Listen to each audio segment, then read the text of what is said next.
He's all set to go. I'd like to call the meeting to order. Welcome to everyone to this meeting of Tuesday, February 6th. And could I first ask everyone to stand for the pledge? Ready to begin.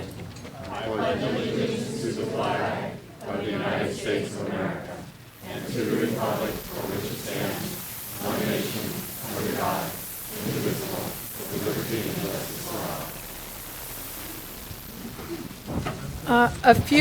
A few housekeeping matters. Spanish translation is available with Mr. Gonzalez. Mr. Gonzalez, do you want to?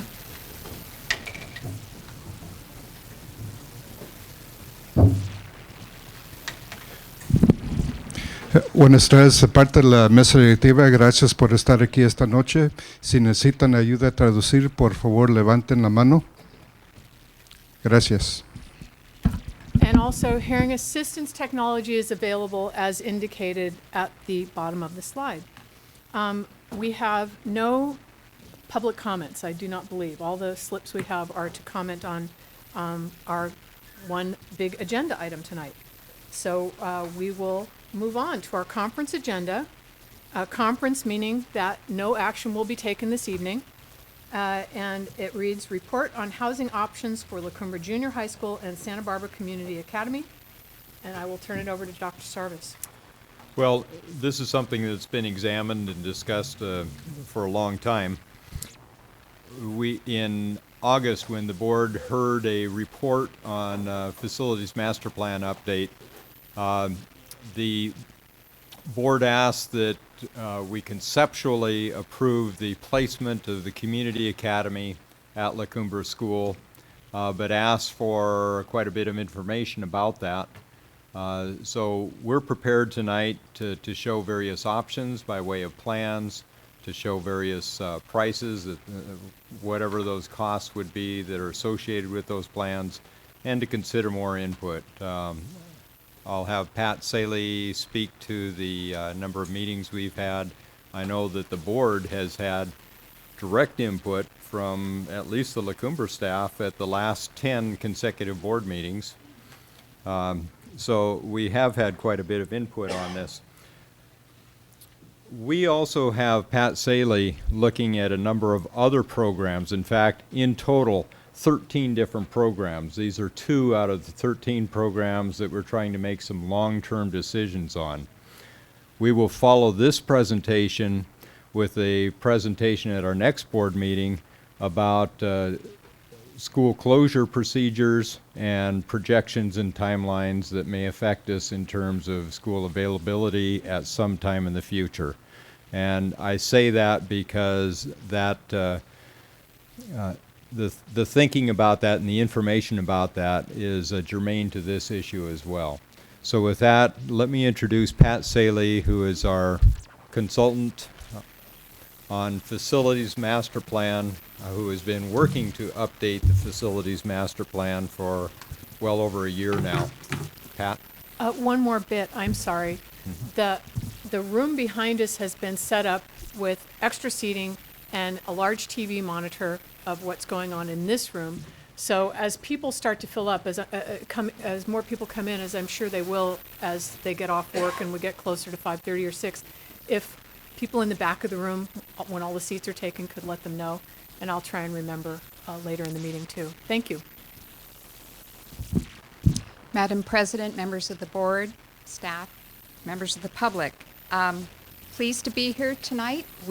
It's been about 7 weeks or so since we last did an update on the Facilities Master Plan. We've been doing a lot of work and meetings since that time.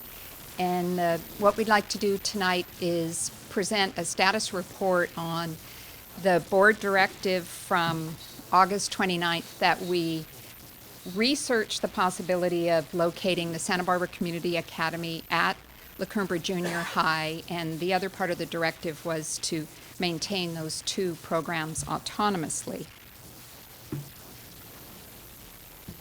What we'd like to do tonight, this will be a joint presentation between myself and Joe Wilcox, the architect who has worked on the Facilities Master Plan. He has a lot of experience with school projects. Give you some brief background. Joe will run through the co-location options. There's basically 5 of them. I will talk about the interim options. If we decide maybe it's better to wait, see what happens with enrollment, what are some interim options for the 2007-2008 school year?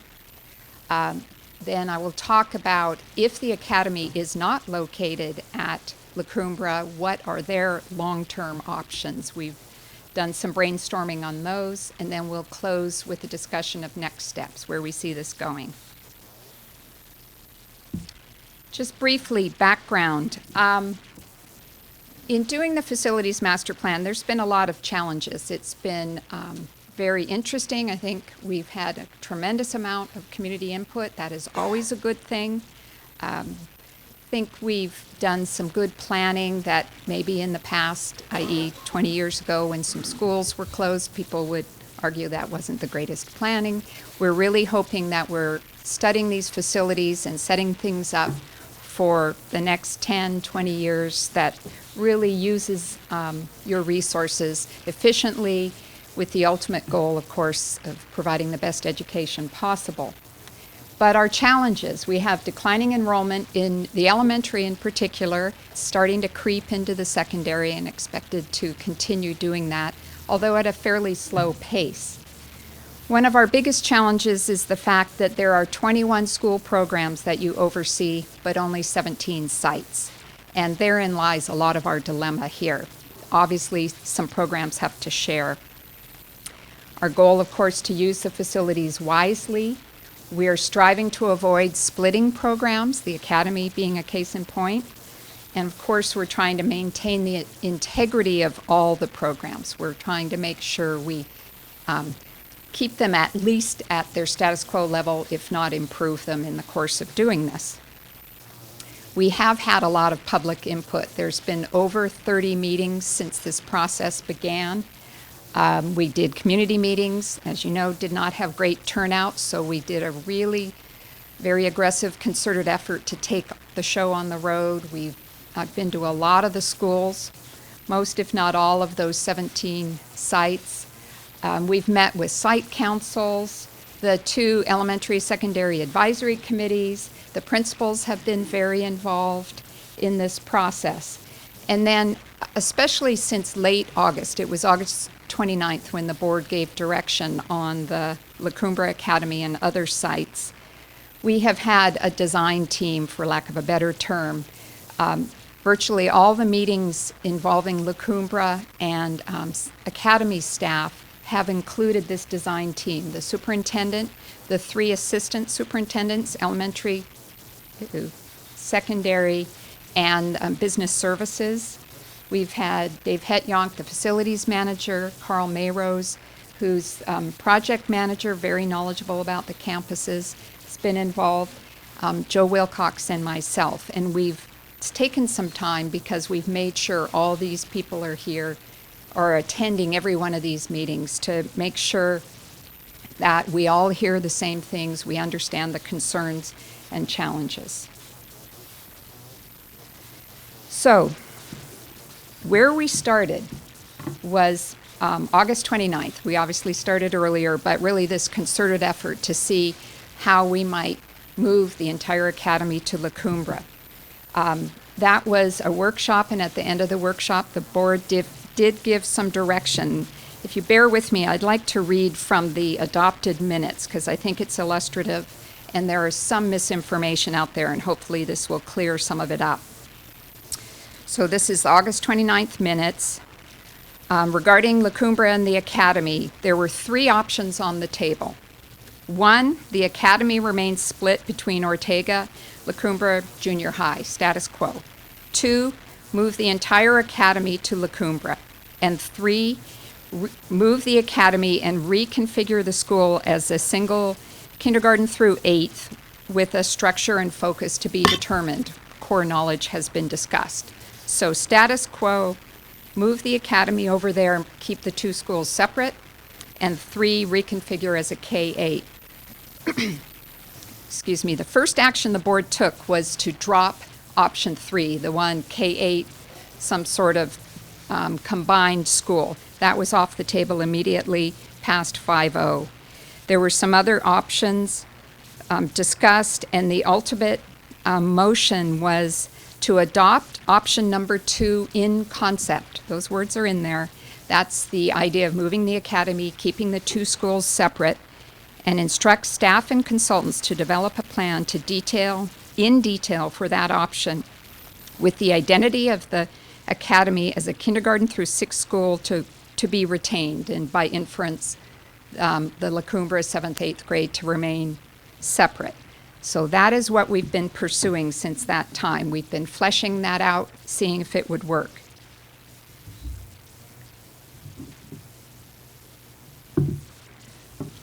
One of the things we wanted to look at was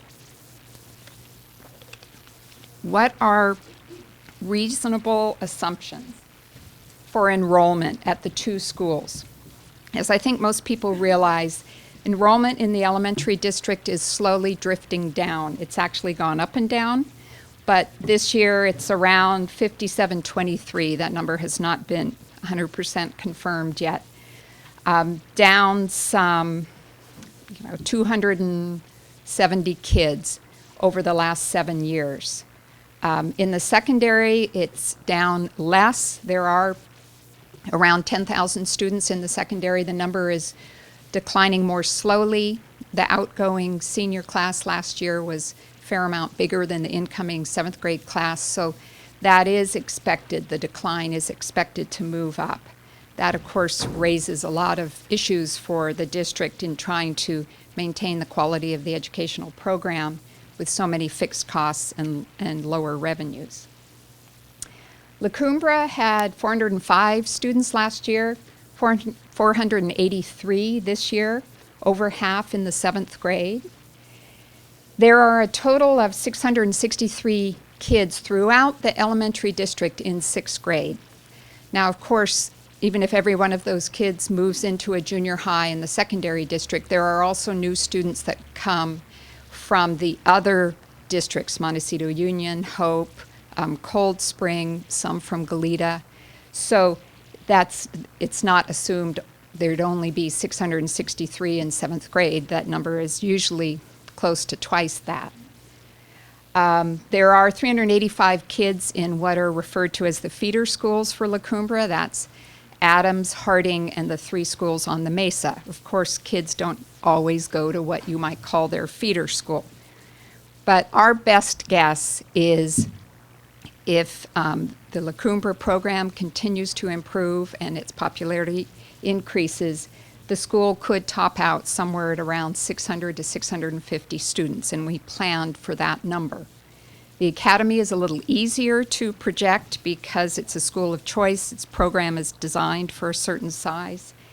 They're expected to have 360 students next year and a maximum of 420. So these were the assumptions as we looked at this building and this facility to see if the 2 schools could coexist. There were definitely some major issues that have arisen both in our meetings with the 2 staffs, in public input, and these 5 are the ones that have been the greatest challenge for us. Just overall pedestrian and vehicle access. The school is on the west side at Modoc and Portezuelo. The school has had over 1,100 kids in the past. Now there's around 600, I think it is, but that number has fluctuated. One of the things that's been pointed out is elementary students, especially the younger ones, there tends to be more of a one-on-one relationship in terms of a parent driving a child to school. The younger the child, usually the parent likes to park and walk the child in. That's different than junior high, different parking requirements. We understand that. We're looking at that.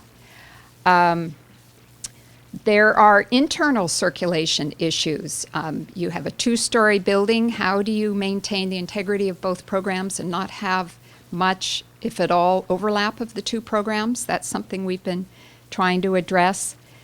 Noise is an issue. There's a quad that is very popular and used for La Cumbre students in the morning and at lunch. Right now has some academy classrooms adjacent to it, and just the noise from one elementary kids affecting junior high kids and vice versa. We're trying to, as we said, respect the individual program needs, labs, computer labs, library time, play area. We're trying to have both programs be quality and the standard for what is usually provided for that age child. And then just the overall challenge of trying to co-locate two programs, an elementary and a secondary at a secondary school. And one other issue relating to access is the issue of busing. And right now, a good percentage of the 4th through 6th grade academy kids are picked up here, taken over to La Cumbre, and that, of course, reduces traffic in the immediate area. And what is the long-term, what would need to be the long-term disposition of busing? Of course, there are costs associated with that. What's appropriate? What would the funding source be, et cetera? So these are the major issues we've dealt with. We also have some physical plant issues, and I think I'll let Joe talk about those before he goes into the options. Before you get started, Mr. Wilcox, I want to tell people who are here, there are a few empty seats up here in the front, so you're welcome to come forward. There are nice people up here, and the board won't harm you. And there are also a room full of seats behind us with a large screen television capturing everything that is going on in here. Go ahead, Mr. Wilcox. Okay, thank you. Thank you, Pat. This aerial view, when I see this aerial view of the campus, I really want to pick up the school and move it to the west because it's a big site, but it's all crowded into the corner of that intersection. And this particular aerial was taken about the time of the construction of the track. So it gives you an idea of when that was taken. In preparation for tonight, I went back to my flat file, and as Pat said, we've been working with subcommittees and a subcommittee, and started off with Carl Mayrose, the project manager, and Dave Hetyunk, and we came up with about 4 or 5 schemes, and then we narrowed it down to 3, and then we met with the larger committee, and those 3 became 6. And then I went back and met with Carl and Dave, and those 6 became 18. And I actually was lucky because I saved all the schemes, and I dated them, and I put down who was there because I don't have a great memory. And in preparing for tonight, I went back to that drawer, and we had like 35 different markups of these same plans. So I guess that tells you that there's a lot of ways to cut up this piece of pie. Is it the red button? Okay, I would like to walk through the options. I'll keep it fairly generic, but at any time anybody has any specific questions, please ask me of the board. This is option A. The light color would be La Cumbre. Let me find my mark. This was designated as La Cumbre. The blue color would be the academy, and the darker color would be the shared spaces. And this scheme we kind of nicknamed the vertical scheme. This tried to take a vertical slice through the school and keep each school in their own vertical slices, although it was kind of difficult to do because it's a fixed campus. And it's not like designing a school from scratch. I don't want to interrupt your rhythm here, Mr. Wilcox. I had phone calls from a couple of parents who were really confused by the second floor being on the same plan. Will you explain that? Yeah, Thank you. good point. Good point. Yes. We're going to move the second floor to the other side of Modoc and give that to one of the schools. We're going to flip a coin.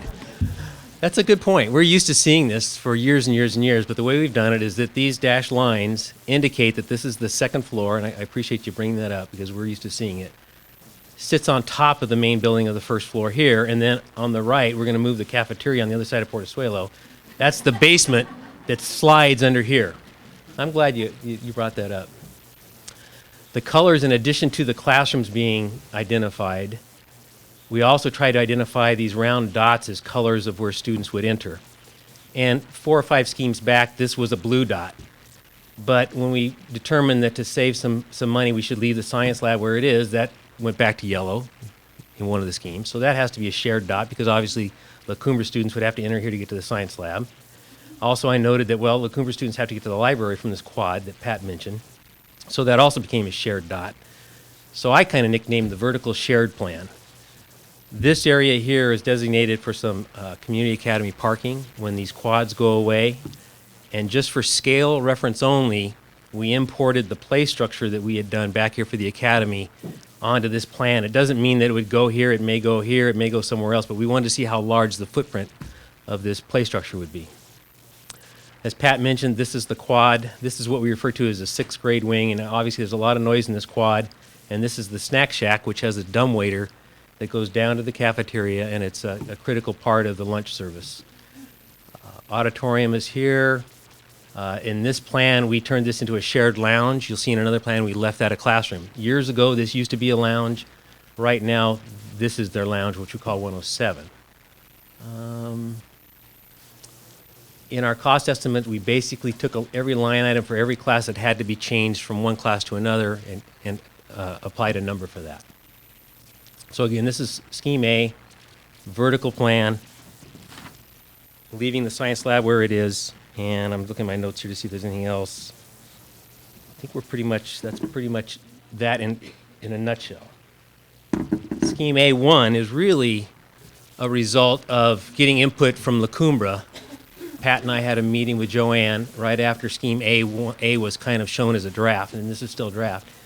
And she had met with her staff, and they had some ideas, and they actually had some real good ideas. And we decided, let's make a Scheme A1, put it on the table, and talk about it. One of their ideas was to take the multipurpose room, and they thought we could break it into 4 classrooms, and therefore, pick up 4 classrooms that way. We went back and we have the plans for that building because we've done work on that building, and you can really only divide it up into 2 classrooms. So I show potentially 2 portables here. If you look at just the square footage, you could do 3 classrooms, but since it's 64 by 48 and you try to divide it up, you have one room that's 16 by 64. It doesn't really work. It could be another space. It could still be another space. The other thing that's interesting, if you look at this room, there's already a folding partition right down the middle. So it's a pretty straightforward conversion. You may not want to lose the multipurpose building. That's a whole nother decision. So Scheme A1, I've kind of nicknamed it the La Cumbra plan. Talked about turning this into a computer lab. I ran into somebody in the parking lot and said, hey, you got 2 computer labs now for the academy. And I said, yeah, we've had so many schemes, that's probably a typo. I think they wanted 1, so luckily I still have draft on here. This is more the horizontal plan. This is still the vertical plan because it's a version of A, a modification of A. Okay? This keeps the main building first floor for La Cumbra. It takes this multi-purpose space and the 6th grade wing for the academy, grabs the space in the industrial arts building for the academy, and it also grabs this space over here for the academy. And we still have these classrooms on the 2nd floor for the academy. And I kind of made a change and left this for science because this is existing science for La Cumbra. We could have easily made these 2 blue in this corner, but I'm trying to keep the cost down by not converting the high-cost classrooms. Because I know B1. Excuse me, before you go to B, if you could go back to A and point out the shared restroom facilities, because I think they're common. Okay. Well, actually, they're different on A and A1, Okay. but just point out, Option A, on the 2nd floor, we have shared restrooms for the students. And the thought that we had, at one time during the early stages, we started saying, well, these could be K, and these could be 1, and these could be 2. And we thought, let's just figure out where the students can go. And we were thinking that this would be the older academy students, and that they could use these as a shared restroom facility on the 2nd floor. Down on the lower floor, each school has their own restroom facilities. why don't you point out the girls' restroom there? That's the and girls' restroom. On up the hall, the boys' restroom. There's the boys' restroom. Girls' restroom for La Cumbra. And I can't find, And boys' there's restroom for another La Cumbra. boys' We restroom. remodeled that, yeah. Yes, Okay?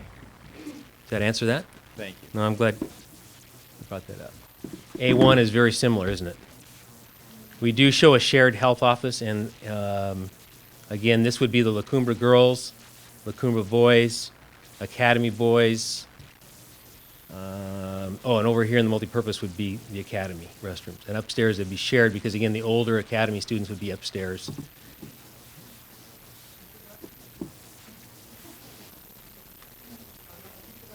Yes, there are. Yeah, there are. They are, depending on the scheme, some are shared and some are for each school. Each school has their own on some of the schemes. Because it didn't make sense on scheme B1 to have shared bathrooms on the second floor because it's nothing but the Coomber's up there. Okay, so this scheme is on B1 is what I called the horizontal plan because we divided the cake by cutting it horizontally. It shows, again, this is the second floor, shows this being La Cumbre on the second floor, shows this mainly being the academy on the first floor. The academy, or La Cumbre still has the industrial tech. And in this scheme, we needed 3 portable buildings out here where the quads are. And I think that highlights this scheme. Anything in this one, Pat, that I've left out?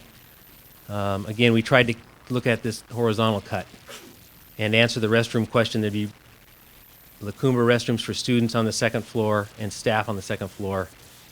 And one of the things that I changed because of the quad, and the committee members haven't seen this, is that I've moved the admin office for the academy off of the quad because I wanted to retain that science lab.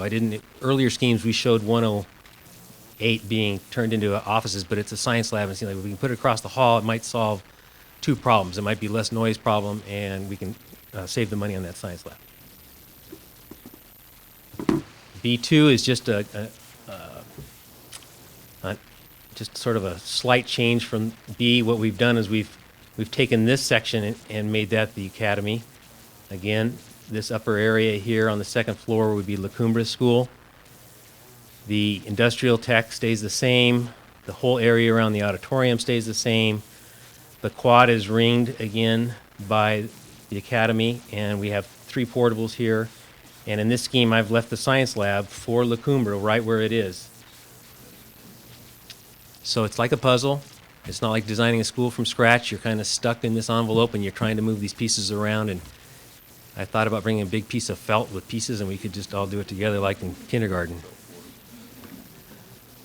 The option Before that you go to C, Sure.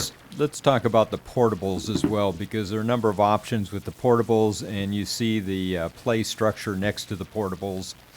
There are options for that as well. Yeah, I showed an alternate location for the portables here, and that will come about when we try to clean this area up because there are some real traffic and pedestrian issues here that we've talked about. We've talked to Dave about relocating this fence in the baseball field so we can get, there's a kind of a blind corner here that needs to be fixed. So that will all be looked at when we get studying that. That's kind of why I like to move this whole campus to the west if I could. Okay? No, I'm sorry. We don't conduct business by taking questions from the floor. So if you have penetrating questions, you can fill out a speaker slip and we'll get to it. Thank you. And then option C was an option where you would lease a space, and it was a pretty straightforward, clear idea. Is you just slice the campus horizontally at the second floor, and you could lease the second floor to someone, and we would develop a parking area down here where the quads are, and there would be an entrance right off of this end of this building here where they come right up the stairs right up to the second floor. So it was just another option that we put on the table. And then costs. All the schemes have common costs. Once I started doing my Excel files, I thought it might be clear just to say, here's the, you have to do, if you're going to do this, this is going to be the cost no matter which scheme you pick. And that ended up being $122,000 rounded off to the nearest 1,000. So if you add this and this, it's not going to be 122, but that's how I rounded it off. So it includes lowering plumbing fixtures, some signage, because we're going to have to do some signage work, and the academy wants to have their storefront, possibly some landscaping. The parking lot needs some work. We're going to lower some marker boards and relocate the play structures and fencing. During some of our meetings, it was brought up that maybe the district would do some of this stuff themselves, but I still put a number in for it. So here are the options on the left: A, A1, B1, B2, the common costs, the additional costs for each scheme, and then the total costs. So A and A1 are very, very similar. And I had originally thought that B, the scheme for B would be double A, and it didn't turn out to be that way. So Mr. Wilcox, does Yes. this include the portables? this includes the portables. It includes a 20% contingency and a 25% who knows what, project costs. Yeah, if you need inspection fees, that's how I did it. It's so early in the game, that's how I did it.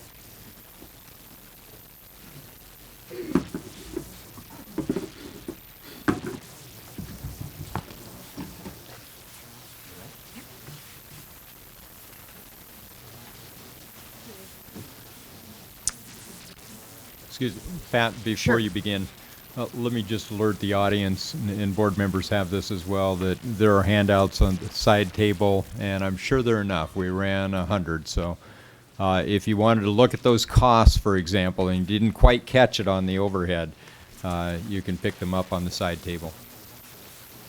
And once again, there are odd seats in here. There's one up here, and there's more seating in the next room with the large screen television.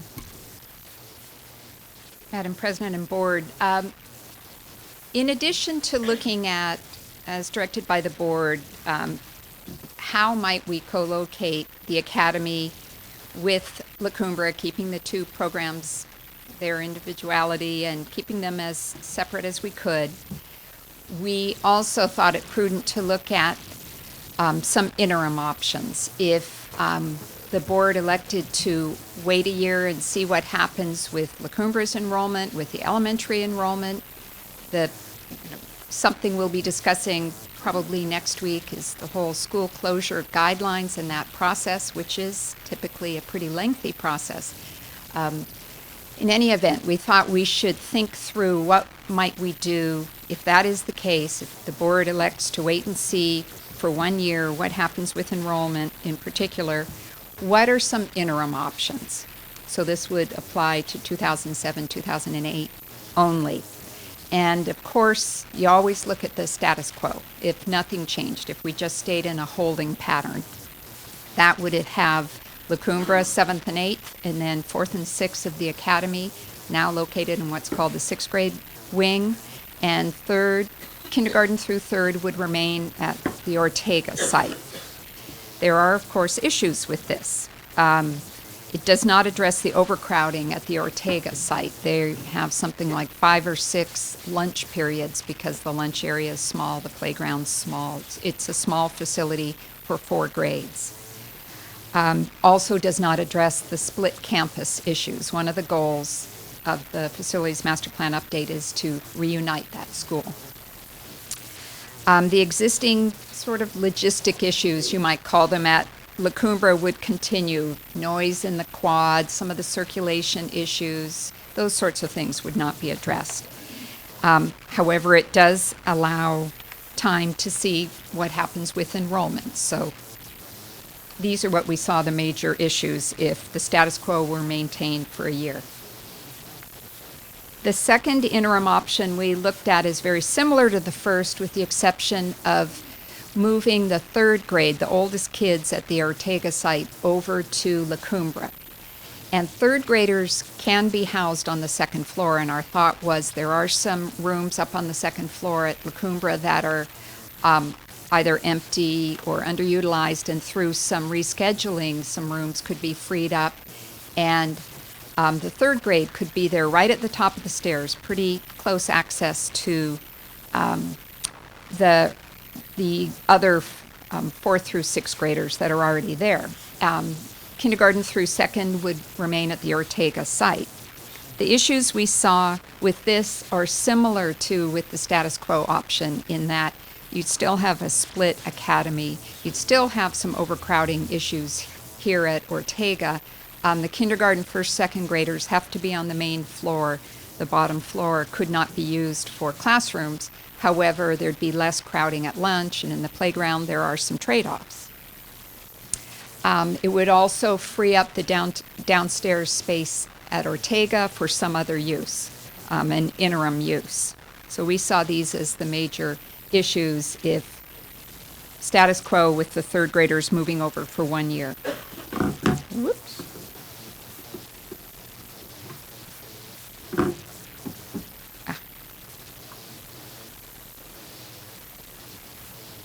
Will you hit page down? The third interim option we came up with was a version of status quo In other words, the junior high students, the 4th through 6th students at La Cumbre, and using some of that second floor space at La Cumbre as lease space, which would bring some revenue into the secondary district's general fund. This would, it appeared to us, require some reorganizing of the La Cumbre classrooms on the second floor. The issues are probably pretty significant. Just the logistics of sharing upstairs space. It would be a shared space. It would depend on what sort of leasee. If it was another educational institution, if they used it at night, it might be easier to accommodate. But we weren't sure how this would work. We just felt compelled to mention it. It would also just be a short-term lease that may not be terribly attractive, but then again, maybe it would. You hear about a lot of demand for lease space, especially for schools in this area. But basically, the status quo issues would remain. The split campus, the overcrowding here may create some additional crowding at La Cumbre. So not optimal, but something we thought we should mention.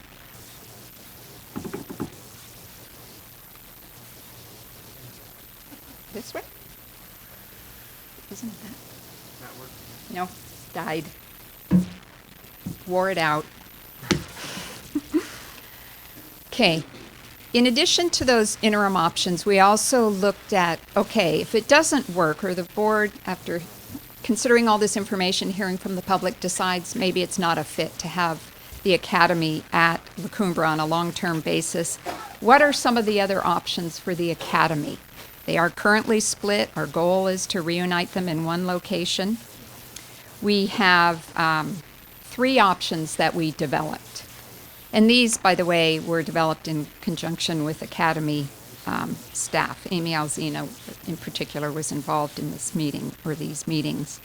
But the first is, how about moving the Academy to another elementary school? They're already outfitted for elementary students.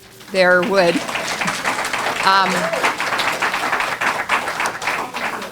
there would be minimal cost, retrofitting costs, if any, to move the academy to a school since they are already in elementary.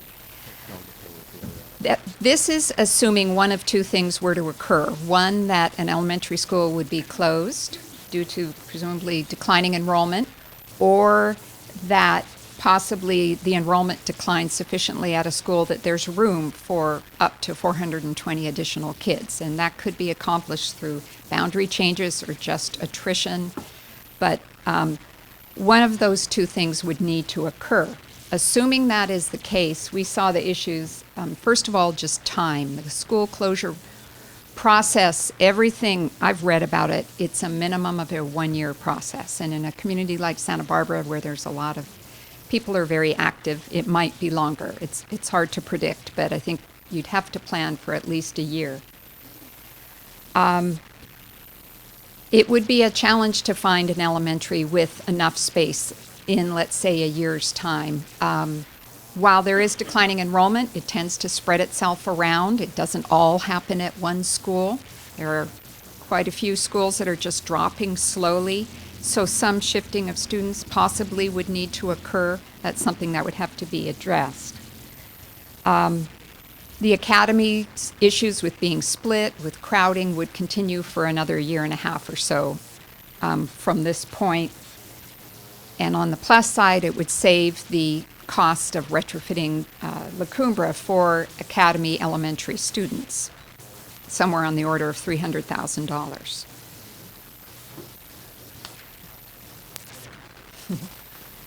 The second option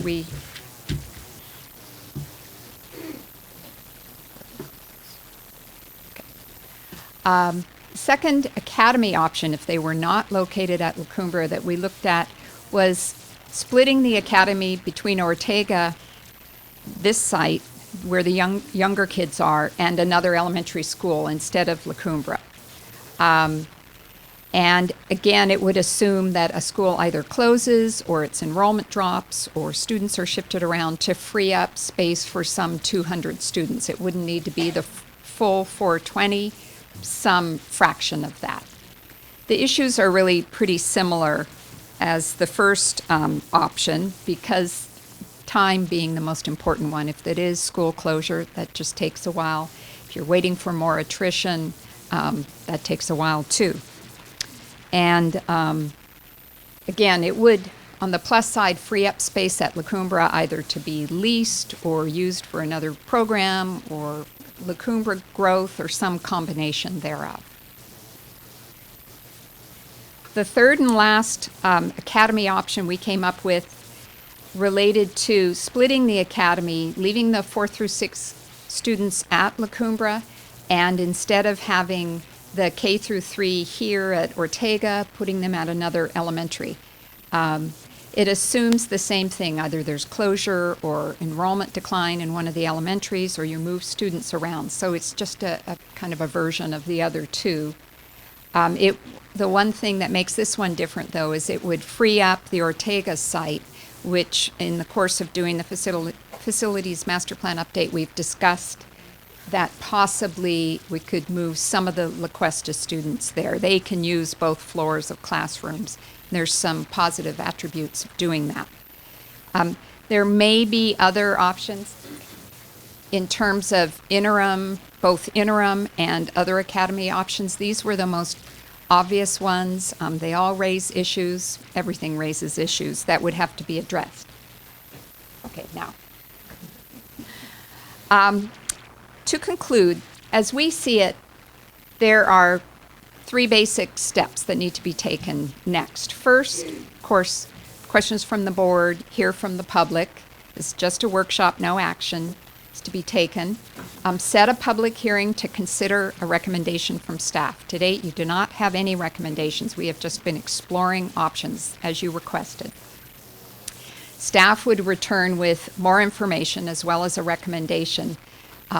More detailed drawings. There are still issues, even as Joe mentioned today, computer labs, wet labs. Questions like the portables. I believe, Madam President, you asked this. The portable costs assume that portables are relocated from elsewhere. I need to amend that. Okay, go. I just checked my Excel file, and on schemes B, they fell off. So I had another 45,000. I just checked it. Sorry. So for the record, B1 and B2 would be 45,000 more. It does say draft. When the public hearing on the staff recommendation is set, noticed, etc., staff would return with additional drawings, updated costs, these are just preliminary costs, and funding sources, always important, and phasing. The academy, for example, is expected to be, I believe it was 360 students next year, phasing into 420. The portable costs, for example, the schemes that show the portables, that cost could be phased in. But there still would be a lot of analysis that's necessary. But at this point, be happy to answer questions, or if you'd like to wait till you hear from the public, that'd be fine too. Oh, Joe has to amend his. Addendum number 3. What fell off was the title. I do have $45,000 in the dollar amount, so it is the right. I apologize. Okay, Glad thank I you. brought it. Thanks, Mr. Wilcox. No, At least the number was there. board members, questions from Ms. Saley and/or Mr. Wilcox? Or a review of other slides we've seen? Go ahead, Ms. Parker. I think that, first of all, I would really like to compliment Mr. Wilcox and Ms. Saley and everybody that's working really hard on this, because I know that the district has been seeking to maximize use of an underutilized facility for many years. I think this is actually the 4th elementary school that's kind of been proposed for this site. This is the first one that's really thought it was a good idea, and this is the farthest that we've gotten with it. But I'm really impressed with how creative you've had to be, because this is clearly not a site that lends itself to having two schools together. One of my big questions, of course, is on the costs. What is the proposed funding source for this? The proposed funding source would be a combination of I-98 funds, secondary Measure V funds, and developer fees. I have, in general, I would say that I have concerns about permanent location of elementary sites on secondary and vice versa. Because of bond issues, we're running under a single district resolution, but I still believe that in the future we will be running bonds in our separate districts. The I-98, of course, was meant for elementary renovation, and we spent a lot of money on that right here. And this proposal, of course, seems to show us abandoning the money that was spent here. And so I'm concerned, first of all, if it's really appropriate use of I-98 money to renovate a secondary facility that won't belong to the elementary district, if you know what I'm saying. And the same goes for Measure V, where you're renovating a secondary facility, but it's for an elementary program. That's where I see the issues actually in the long run. At the same time, I do think that when we have extra space, or if we have better facilities available and we have a school program that needs better facilities, it's important to try to work as a single district in that way.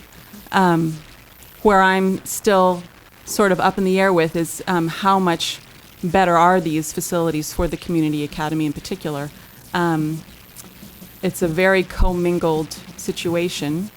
Academy parents have spoken to me and been very clear that they'd be very flexible and really would work hard. I think you need to be very sensitive. There'd be a need for a lot of communication.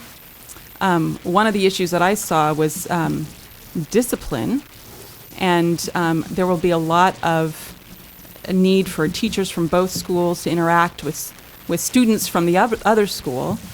So I hope, in the spirit of flexibility, that the Community Academy would strongly consider moving to the Character Counts program, because I do think it's going to be important that teachers all speak the same language. And that's what the feeder elementaries use, Lacumba uses, and San Marcos is using sort of an adapted version of it now as well. So the costs are an issue. The busing, how much will we save by, if we move 4 through 6 there and we don't need to provide busing? How much do we save? Do we know how much we're spending on? Well, if we do, because of traffic concerns, we may not want to eliminate busing. In fact, we may want to continue the busing for a year or 2-year period and reevaluate at the end of that 2-year period. But we will get the cost on busing for you. Okay, and does that come from Yes. our general fund, busing That costs? comes from our general fund. Yes, Okay. it does.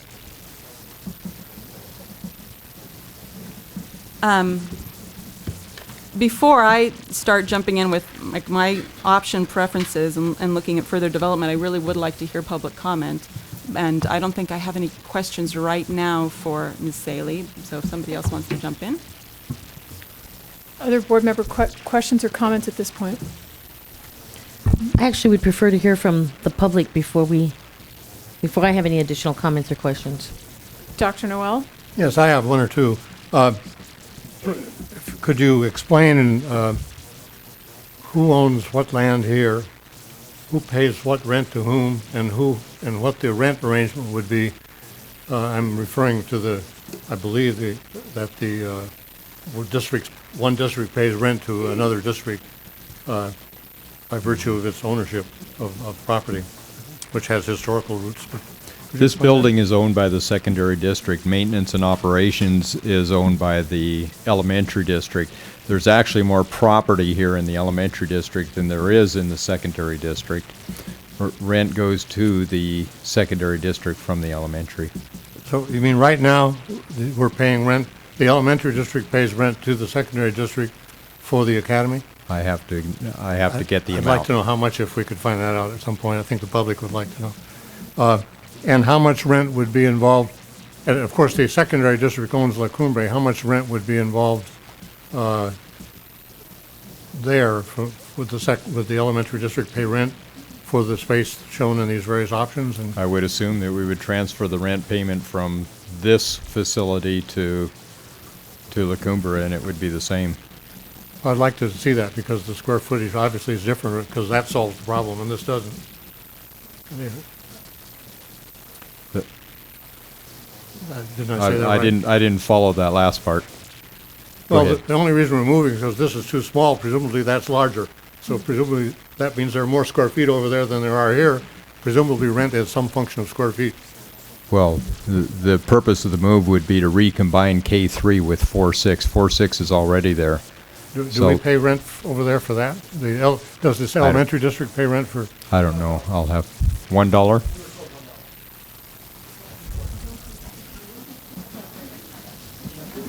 Dr. Noel, yeah, we'll bring that information forward. I think it's important. Thank you Yeah. very much. Any other questions?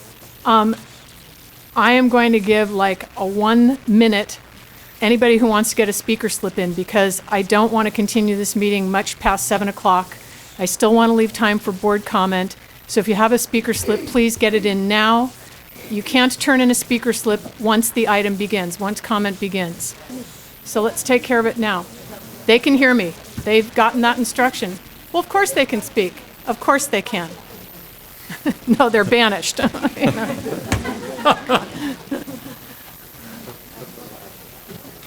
I think we're up to about 25 speakers. Okay, 26. And at 3 minutes, that takes us well past 7 o'clock. In the interest of hearing from as many people as we can, I would like to move it to 2 minutes a person. The other thing I'd like to do is quickly review comments. So 2 minutes, you'll get a 30-second warning. You turn in a speaker slip. Ms. Malakoff will read your name. And if people, she'll read several names. If people could anticipate, a lot of time is lost in people making, you know, their entrance from the back of the room. So if we could line up along the side here with several people, I think it would really facilitate it. And then as many people as possible will have an opportunity to speak their piece. So let us begin with 2 minutes each. And now we're closing the item. No more speaker slips. Okay. So first up is Dean Jensen, followed by Tiare Dotson, followed by Joanne Thompson, followed by Janet Hollister. I'm Dean Jensen. I teach science and health and keyboarding at La Cumbre Middle School. And I'd like to bring up 4 things. One is the restroom. If you look on one of the site plans, the restroom that's dedicated to the academy currently that sits outside between the library and the computer lab. I teach keyboarding in the computer lab. When my 8th graders go to the bathroom, they don't go into the building to the bathroom. They go to that bathroom that's dedicated to, or at least on the site plans, dedicated to the academy. The other one is the noise in those areas there. Where our kids go to lunch, they go into that quad, and if in one of those was completely surrounded by the academy, and most of the academy teachers say that that's a lost 35 minutes of educational time when our students are out at lunch, unless they go somewhere else. When the academy kids go out to lunch, they don't bother us at all because they're on the other side of their wing, the 6th grade classroom wing there. The other thing is, when I did a count this morning of the teachers that have a full-time classroom, 5 periods, in the main building, the number is 22. In none of those plans are there 22 teaching sites dedicated to La Cumbre in the main building. That's just the main building teachers. Doesn't count the tech lab, doesn't count the PE people. So as a teacher, you assume, okay, what's going to happen? I'm probably going to have to share a classroom. This means I come into your office and for an hour or 2 a day, and you have to leave so I can conduct my business in your office for an hour or 2. And that really makes it difficult for teachers to perform their task. 30 seconds. Okay. The last thing is I'd invite the board members to come out and tour, 2 at a time, of course, the facilities to see what it is you're actually looking at in the terms of what's going to need to be taken, because that multi-purpose room could be 3 classrooms, but I don't believe there are any windows in that room, so they'd have to put windows in, and so on. Thank you. Thank you. Tiare. Good evening. My name is Tiari Dodson, and I've been to many a board meeting. You're all probably very familiar with me. I have one request, and I would like to see the minutes from the several brainstormed meetings between the staff of La Cumbre and the Academy. We have yet to have those meetings, so I'd like to see the minutes. They were quoted in the board agenda for this evening. Thank you. Joanne Thompson. Hi, it's the first time I've gotten a chance to address the board. I believe there's some confusion concerning the number of Academy students who actually attend La Cumbre Junior High. To clarify for you, there are currently 11 students that are in the core knowledge program and 5 in other classes, such as my 3-period class that I have right now. I have 2 students from the Academy. The 80 students for which we grew this year, which is the only secondary school in the district that did grow, they were from our feeder schools, and we'd like to mention that they're from other elementary schools that are not currently in our district. We have currently students from El Montecito Early School, Santa Barbara Christian School, Montecito Union School, OAS, Santa Barbara Charter, Cold Springs, and Notre Dame School. These are students that we got who were never in our attendance area and district before. So I think that's something that you should know, that we are working hard for all students. Thank you. Thank you. Joanne Thompson. My name is Janet Hollister, and I'm a teacher at La Cumbre Junior High. When I began teaching at La Cumbre 19 years ago, my dad was the counselor at La Cumbre. When he started, my grandma was the school nurse at La Cumbre. So I have a very long history at La Cumbre, and it's really important to me. The future of La Cumbre is very important to me. I've been at La Cumbre when the 6th grade was added because there was housing overcrowding issues in the elementary district. I was at La Cumbre when the 6th graders left because there were financial problems. So La Cumbre does seem to solve a lot of the elementary district's problems. I was at La Cumbre when the 7th period day was added. I was there when it left. Okay, I've been through 5 principals. And last time I addressed you guys, I was explaining a pre-AP program that we were going to have that lasted for 1 year. Okay, made me a liar when the district changed yet again what was happening at La Cumbre. Okay, I want to tell you that my point is that La Cumbre families need consistency. They need stability. Okay, they need to know what's going to happen for the next 5 years.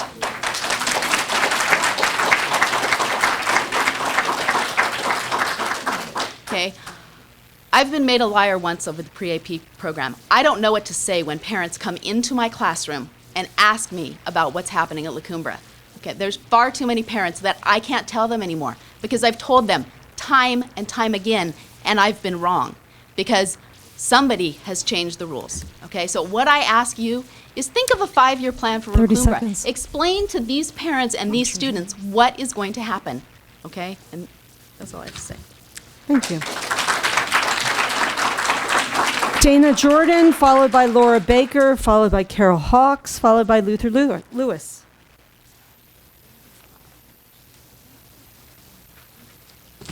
Okay, a little wired on coffee. My name is Dana Jordan, proud parent of La Cumbre 7th and 8th grader. 7th grader starring in West Side Story, so mark your calendar now because it's going to be a rockin' musical. Okay, dear Santa Barbara School Board members and Dr. Sarvis, it is with dismay that I stand before all of you today regarding the proposal of La Cumbre Junior High sharing the campus with all of the Santa Barbara Academy. My first question to all of you is, what is in the best interest of the students? That means at both schools. Okay? The La Cumbre students are thriving in an environment supported by an amazing principal, staff, and teachers. To say the presence of the Academy would not impact the academic environment is negligent on your part. I'm concerned at the speed which this proposal seems to be taken into consideration. I know you, the board, feel pressured to vote so actions may be taken prior to the starting of the July school year for the Academy. A quick decision certainly does not consider all the options, all the impact, all the cost, nor the input of the current students and parents as well as the potential feeder schools. I strongly urge you to withhold any decision for at least a year so the full impact may be studied, especially as you approach this coming month the discussion of an elementary school closure. During this year period, if need be to lessen the impact on the Ortega site, then move the 3rd grade only. Pros of moving the Academy would be only house 30 seconds. Okay. The cons of moving the Academy. What happened to the purpose of this school? Was it not designed and promoted as the downtown school? That was that I-98 funds for this, and you guys have just lost your integrity with that. Shared facilities increase the potential for harassment issues between the young kindergarten through third, fourth, fifth, and sixth, and junior high students. Is this a potential for lawsuit or what? Okay, mark in your calendars that way. The parking offered at the academy teachers presently is an accident Thank you waiting very to much. happen. Laura Baker, followed by Carol Hawks. Thank you. Good evening. My name's Laura Baker. I'm a teacher at La Cumbre. I'm going to speak quickly. On the common costs page and the estimated costs, there's just a couple of things that I'd like to make sure we address. Rewiring of the computer labs upstairs, if we move our lab upstairs at La Cumbre. Putting in AC in the two different computer labs. Also, the traffic study that the neighborhood has requested. Another driveway for getting in and out of that back parking lot is going to be essential. One lane driveway in and out is not going to be safe getting in and out for the academy at the back. It's just, it hasn't been addressed at all as far as I can see on the plans. Lots of other issues there, but that can be talked about. I would like to just also say busing. I'm shocked to hear that you're even considering busing for the academy. As I said once many months ago in a board meeting, if you offer busing to the academy students, then you must offer busing to the charter, to Santa Barbara Charter, to OAS, and to Cesar Chavez. Because what would make one school of choice more worthy of busing than the others? It would be a discriminatory thing if any of those parents call you and say, well, they're getting busing, I want busing too. Those parents that drive all the way out to Goleta Valley for their school are not going to want to be without busing if somebody else is getting busing. All right, the other thing is I'd like to say that the sky will not fall. The earth will not stop rotating. The sun will still rise in the east and set in the west if the academy does not become unified in July. I'm paraphrasing what a parent said last week at the board meeting. Thank you. I'm confident that the academy parent, staff, and principal will rise to the occasion and continue to succeed if they are split for one more year while the district enrollment issues are settled. There's no reason to rush to this decision. Decisions made in haste make for poor long-term decisions. Thank you. Thank you. Carol Hawks. Good evening. I am a proud parent at La Cumbre. I serve on the Secondary Advisory Council. I am also a parent at Washington School. I am here representing Washington School's parent-teacher organization. I was asked to read a portion of the letter that they wrote and distributed to you. For the purpose of this letter is to notify you of Washington's PTO's concern with combining the schools. There is no doubt that this move would result in Washington families electing not to send their children to La Cumbre and instead sending them to one of the already overcrowded junior high schools. We urge you to consider Pat Saley's attachment B1 option, that it may make sense to wait a year and see what happens with elementary enrollment as well as La Cumbre's enrollment in 2007-2008. The thought is that if a school were to be closed or decline enough in enrollment to allow co-allocation with the entire academy, the costs to retrofit a junior high for elementary use could be avoided. The Washington PTO agrees with this approach. There may be new solutions that are easier to see in a year. In addition, other viable options should be seriously considered before making a decision that will change La Cumbre Junior High, a viable and historic community resource, forever. We strongly urge you not to interrupt the progress that has begun at La Cumbre. The principal, teacher, staff, and parents have worked hard to improve La Cumbre, and it's showing. We are encouraged by the recent progress and understand that transitioning families back to La Cumbre does take time. 30 seconds. Please do not cripple the hard-earned progress by housing the community academy at La Cumbre Junior High School. Thank you. Thank you. Luther Lewis, followed by Nancy Bellman, followed by Dan Connolly, followed by Harriet Azilian, and followed by Christine Lillock. Well, I'm glad to see some of the academy parents here tonight. First of all, what I would like for you to do, academy parents, do a run some Saturday morning and get all your kids in a car, K through 3, and get them to school at La Cumbre Junior High by 10 o'clock. Okay? Now, you can't park in the red zone. You can't park in the parking lot. You can't park in the pickup and drop off. The other side of Portsuelo Drive, is already full, so you're not going to be able to park. And a little $40,000 driveway is about the size of mine. And I can only hold 2 cars. And another thing is, we feel strongly on the west side, and I have lived there for 45 years. I have seen La Cumbre go up and down. It's back to where we want it right now. It's been a dumping ground for the school issues. And we further believe that the community academy will be united in a current elementary campus in the future without the cost of adapting the junior high school facility and impeding 30 the seconds. quality of the junior high school experience. What is the rush?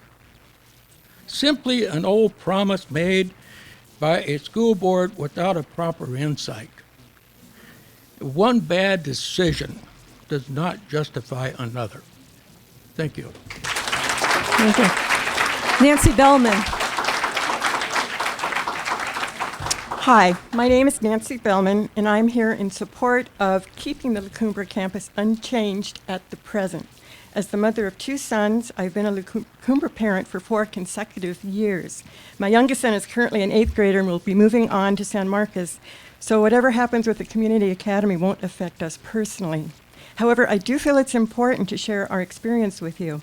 We have stuck with La Cumbre through thick and thin, through all the turmoil of ongoing construction, remodeling, changes of administrative leadership, and families transferring out in droves when newspaper articles gave the impression that La Cumbre was a loser school.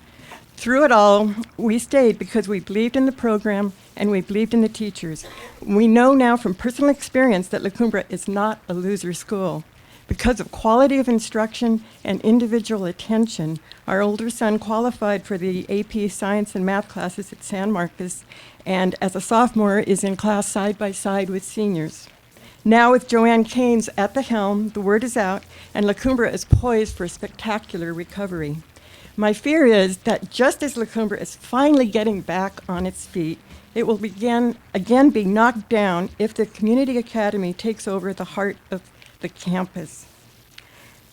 I understand that the academy parents are impatient to get a unified campus, but why chop up someone else's campus in order to achieve their goal?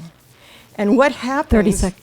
when these very same parents eventually have 7th and 8th graders? If they truly want to become a feeder school for La Cumbre, isn't it in their own best interest to keep the junior high facilities intact? My hope is that future families would benefit from La Cumbre just as our family has. And I guess to sum up, act in haste, repent in leisure. I think that a final decision right at this time is premature. We need more information. Thank you. Dan Connolly, followed by Harriet Aslan. Members of the board, neighbors, I want to speak in favor of the status quo at La Cumbre, against any growth of the academy students at La Cumbre. I mean, we all clearly want what's best for our children, and we want best for our neighbors' children. No La Cumbre parent wants to disadvantage an academy child, but neither do we want to create difficulties for our own kids. And yet the current proposals for combination will do just exactly both those things. It will exchange one set of hardships for the academy students and their parents with another and completely new and entirely unnecessary set of problems for the students, teachers, and administration of La Cumbre Junior High. It doesn't make any sense on any level to improve the academy by destroying La Cumbre. And one further note, one last note, it would be unconscionable for any of you to make a vote for growing the academy at La Cumbre without spending the day at La Cumbre Junior High School. Thank you. Thank you. Harriet Aslan. Board members and friends, I'm Harriet Aslan. I live in the Upper West Side near La Cumbre Junior High. I'm a former student of La Cumbre Junior High. I care very much about La Cumbre's future, and so do my neighbors. I want to make sure that the quality of the educational experience and related programs at our neighborhood junior high school are continued and enhanced. For example, we need to attract the GATE students at Washington School and quality students from other feeder schools. To chop up the school and compromise the junior high education experience will result in educational fallout of the very people we want to attract. In short, we need integration in a multicultural environment and quality education at the junior high school, not mediocrity. We need to continue to upgrade La Cumbre and support its able staff. Thank you. All right, thank you. Christine Locke. No, Christine Locke is not here? Okay. Marie Henderson, followed by Aaron Cavazos, followed by Michael Lazarovitz, followed by Jesse Burnell. Good evening. I've spoken before. Y'all know me. I'm here to make some other points now that I've heard all of this. I want to go back to the goals for this board from 2003-04. The goal was to come up with a master's facilities plan. That didn't happen, and Pat Saley was brought on in 05. Here we are in 07, and we still don't have that facilities master plan done. It continues. Life continues. Changes occur. Changes have occurred already. You know, this board did take consideration. We had one of these public meetings already. You know, the board made a decision. We would like you to explore the options of moving the academy to La Cumbre. I am unclear as to where all this material came for these other options. The option was to move us. We are a district that can't afford to pay our teachers a decent salary, okay? We need to be finding a way to do that, okay? And we need to close a school, yes. We all need to give up. Unfortunately, you know what? We can't have our kids all spread out onto, 17 sites. You know, we had 21 programs. Maybe we don't need 21 programs anymore. Somebody's got to give. The teachers need their money. We need to rent a site out. We don't need to spread us all more thinner. We need to rent valuable property and get some money for this district so they can pay the teachers. And you know what? We've heard many concerns about the issues. I haven't heard anything voiced out of all the academy parents who went forward and said things to you. Nothing's in here about what impact this has had. We have been told over and over. I can wave you the 3 letters again, sent to us. Wait again, wait again. You know, it's been going on too long. And you know what? Issues will keep coming up. And you know what? We can all grow together. Marie Henderson.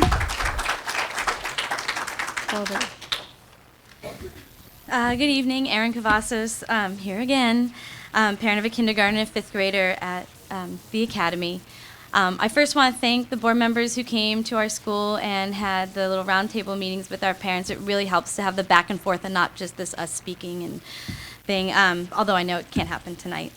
But I do want to again stress that keeping the school split further hurts the school. Splitting it further by moving 3rd grade further hurts the school. Options 2 and 3, switching us in more directions is like, oh my God, please, I can't take this anymore.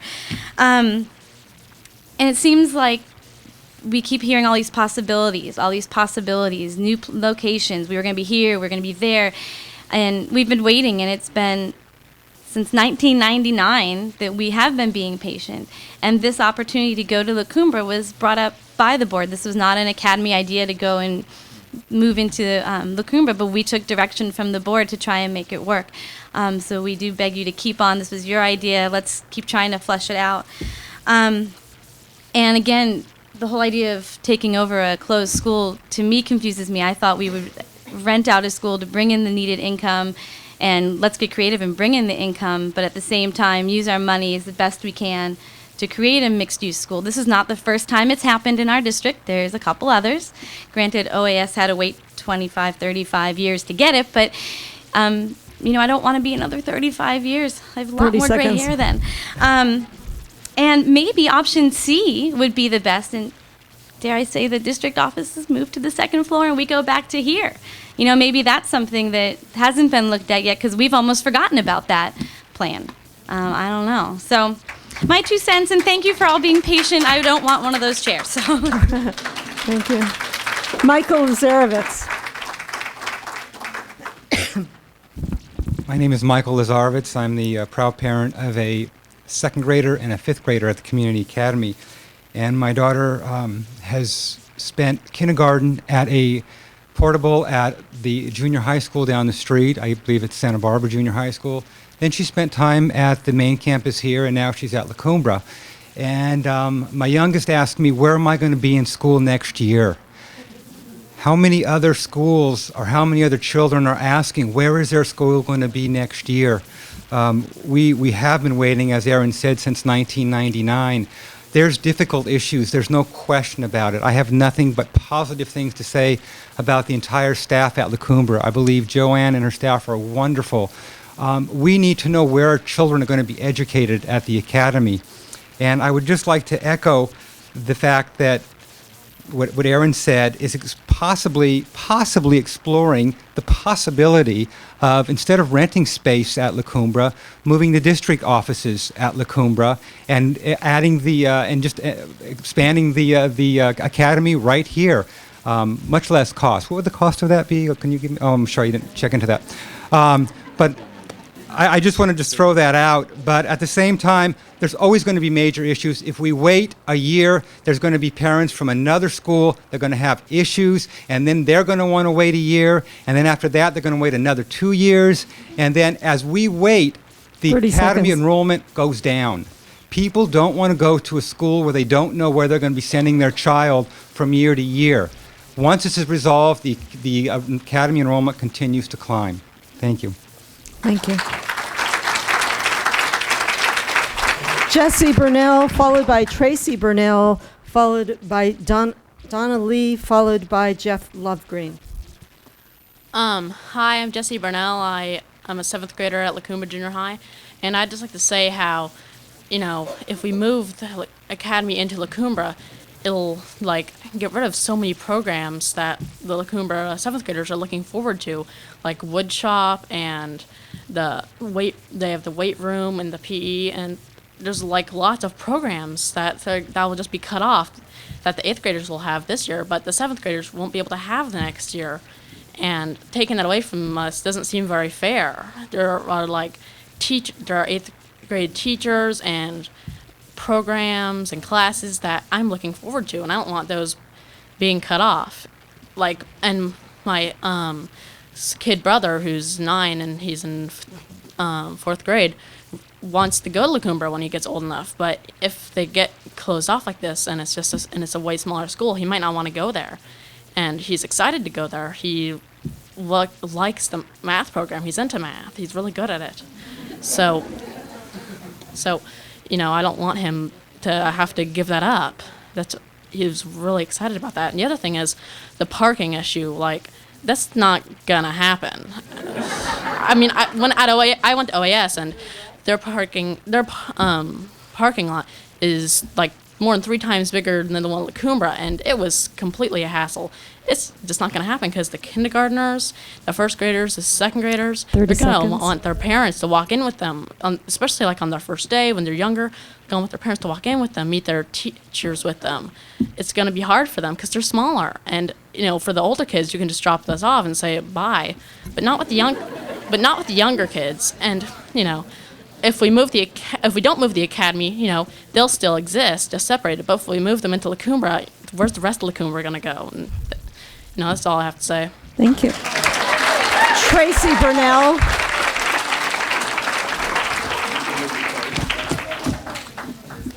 Hi, my name's Tracy Burnell. I'm a parent at La Cumbre, obviously. Proud of my son there. And I've been an architect in this town for 25 years.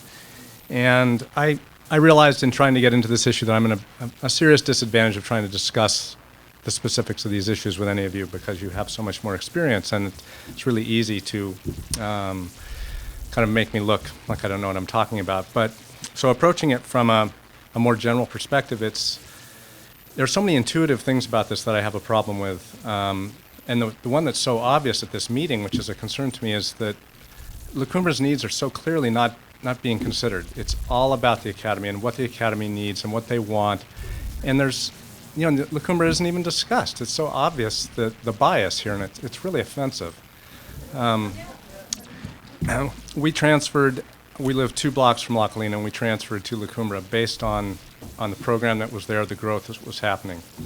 I was furious when we found out about this being considered. My first call was to Joanne to ask her, did you know about this? Because, someone earlier talked about the teachers being made liars. And I feel for her. And I know that, as my son said, my second son will not be going to La Cumbre if this kind of situation continues. So the obvious problems with mixing the 2 elementary schools, it intuitively makes no sense at all to do something like that. 30 seconds. You've got 2 growing schools, and you're going to try and push them together where they're going to be fighting over this. Joanna's done a great job. The program is growing, and it will not continue. It's unfair to her to do this. And the lack of involvement with La Cumbre, there was a comment a minute ago about these roundtable discussions you've had with the Academy parents. It's outrageous to do that and not involve us. So we would appreciate some more time. Donna Lee, followed by Jeff Lovegreen. Donna. Good evening. I'm Donna Lee, and I have an adopted granddaughter that is in the 6th grade at the Academy, and she attends school at La Cumbre. We have a great staff of teachers and hardworking parents at this school. They've been working for a long time. They would like some sort of finality, and I agree with that. I also had the opportunity for working months at La Cumbre for the program for the Oliver play, and I did the costuming there. I worked with parents from both schools. I worked with kids from both schools. I worked with young kids and the older kids. And I tell you, I was scared to death when I first started because I had just adopted my granddaughter, took her out of sort of a very scary situation. When I got her there and let her be there with all of those kids, I was amazed at all of the kids and how they adapted to one another, how they took care of one another. They really were caring, very caring young people.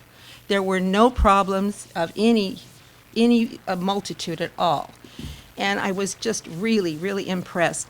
We have a staff of parents at this school that are so hardworking and so willing to do anything that is needed to do to get their kids in a school all together. And we have been able to work with the La Cumbre staff. We have done very well with that. I saw no problems at all in the hallways or anything. I know there are lots of things to be decided, but something final for all the kids and for the parents would be very nice. Thank you. Thank you. Jeff Lovegreen, followed by Michael Morans, followed by Sunny Engels, followed by Don Hawes, followed by Kristen Shee. Good evening, Board. Pleasure to be here. My name's Jeff Lovegreen. I've lived here for 30 years on the Mesa. Have a daughter just now coming out of 6th grade, and we're on the hunt for a junior high. My take on this, my job's taking me out of this city, but I've lived here all this time. What I can't understand is originally this charter school was designed because there was not an elementary downtown. It was all geography. We're creating something. Now all of a sudden we're willing to take them all the way to La Cumbre and put them out there. If you're willing to bus them that far, why aren't we looking all over the place? I don't understand that. The other thing is, why does the charter school have to be kept intact if we still have elementary schools that are... It's not a charter school? It's a public school. That makes it even better. Why aren't you maximizing the elementary schools that exist now? Why aren't you going to all of those facilities and farming those kids? If you're willing to bus them clear over to La Cumbre, why aren't they going to Roosevelt? Why aren't they going to Harding? All of the other ones, McKinley, Monroe, Washington. Why aren't you taking them there then? I don't understand where you're going to this one junior high. There's only 3 of them to choose from, and you're shoving them into this one little spot. It makes no sense to me. I don't know how you justify that. And they're on the other end of the stick as well, having to figure out what they're going to do. What do you say to that? I don't know. I hope you can answer that soon, because we're waiting to find out. Thanks. Thank you.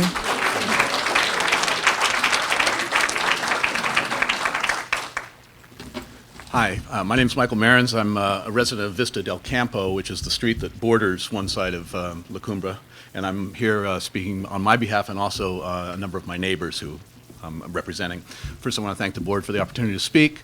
I have two issues I'd like to address. First off, traffic around the school is just unbelievable. Part of it is because there's a lot of very unthinking drivers around there who just speed and try to knock bicycles off the side of the road.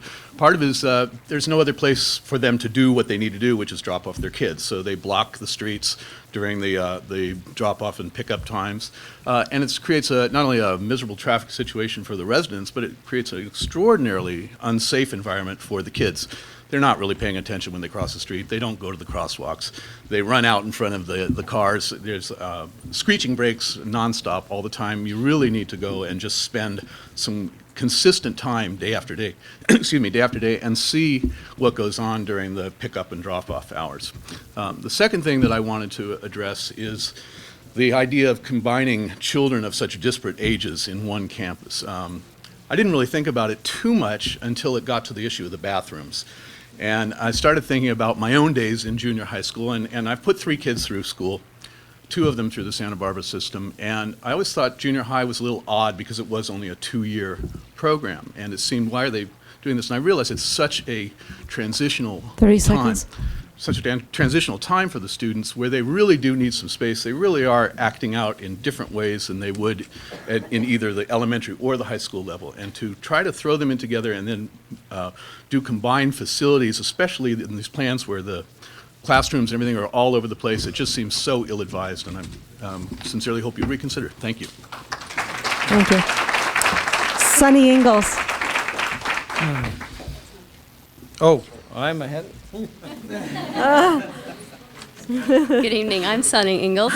I am here to urge you to keep the great momentum going at La Cumbre Junior High. Joanne Keynes and her staff have done a fabulous job rebuilding this school. I am both a Washington and a La Cumbre parent. My daughter Ellie is in the 7th grade core knowledge program, and she's blossomed during her 5 months at La Cumbre. If she were here, she would tell you all how much she loves school, how much she loves her teachers, and how she loves her 4.0 grade average. I only hope my son can follow in Ellie's footsteps and be able to partake in all that La Cumbre currently offers. Please give us a chance and give us a 5-year plan. Thank you. Don Hawes, followed by Kristen Shee. I'm Don Hawes, Upper West Side Neighborhood Watch Committee, representing some 275 homes. The Upper West Side Committee insists that the traffic and safety study be conducted as indicated by the petition submitted to you formally several weeks ago. We believe the reasons to conduct this is there are many issues involving traffic. The intersections of Las Positas and Modoc, Portezuelo and Modoc, Mission, Modoc, and San Andres streets are already areas of major concern. Then our neighborhood streets are small and do not well accommodate the cross-directional traffic. For example, Quincha, Eucalyptus, and Chino streets. Gillespie Street would be a thoroughfare and a safety problem at the intersections of Portezuelo and Mission streets. The crosswalk at Portezuelo and Modoc streets is already an area of major concern. And we have some students, of course, who like to take their time in crossing the crosswalk. We believe the lack of such a study could be cause of negligence brought against the school board and the city as proximate cause in the event of injury accidents in the area. We define negligence as an act or an omission to act when there's a legal duty to act, and which creates an unreasonable risk of harm, and which is cause in fact 30 seconds. and proximate cause of actual damages to the plaintiff. Thank you. Thank you. Kristen Shee. Hi, thank you. My name is Kristen Shee. I've spoken before. And as you know, I have 4 children. 2 are in the academy right now. One is a 5th grader on the Cumbre campus, and one is a 1st grader on this campus here, and one will be starting in July as a kindergartner.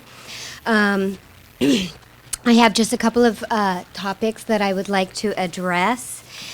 One is the issue of a decision that is a real hasty or quick decision, and I'd like to say again, this to me is not a quick decision. We have been working with this as parents and students, or with the Academy for 6 years, since I believe a parent has mentioned since 1999 or 2000, and that as parents and families of the Academy, you know, we also need stability. I know that the parents and families of La Cumbre Junior High talk about stability. You know, we also need stability too. Our families need stability, and our kids need stability. And us as a school, we need stability too. We like to have our children have that. We want to tell our kids, this is where you're going to go to school, and this is where your siblings are going to go to school. In this school, my kindergartner says, where am I going to go to school? I don't know. But you're going to go to school with your brothers. Also with the traffic issues, 1,100 kids went to that school. So, you know, they made it work then. We can make it work now. We're going to direct our kids to go. We also have GATE students that go to the Academy. We also have, we're a high-performance school. Also, my question is about the students talk about the needs and the wants of La Cumbre. If us as the Academy don't go there, is the La Cumbre going to stay the same? Thank you very much. Thank you. Thanks for listening.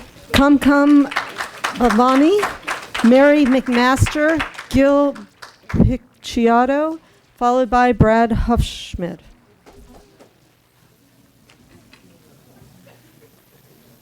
I'm a parent of 2 children at the Academy, and I think I'm speaking on behalf of the majority of parents and teachers at the Academy, as we have shown that we hope the Academy can be united at the La Cumbre campus.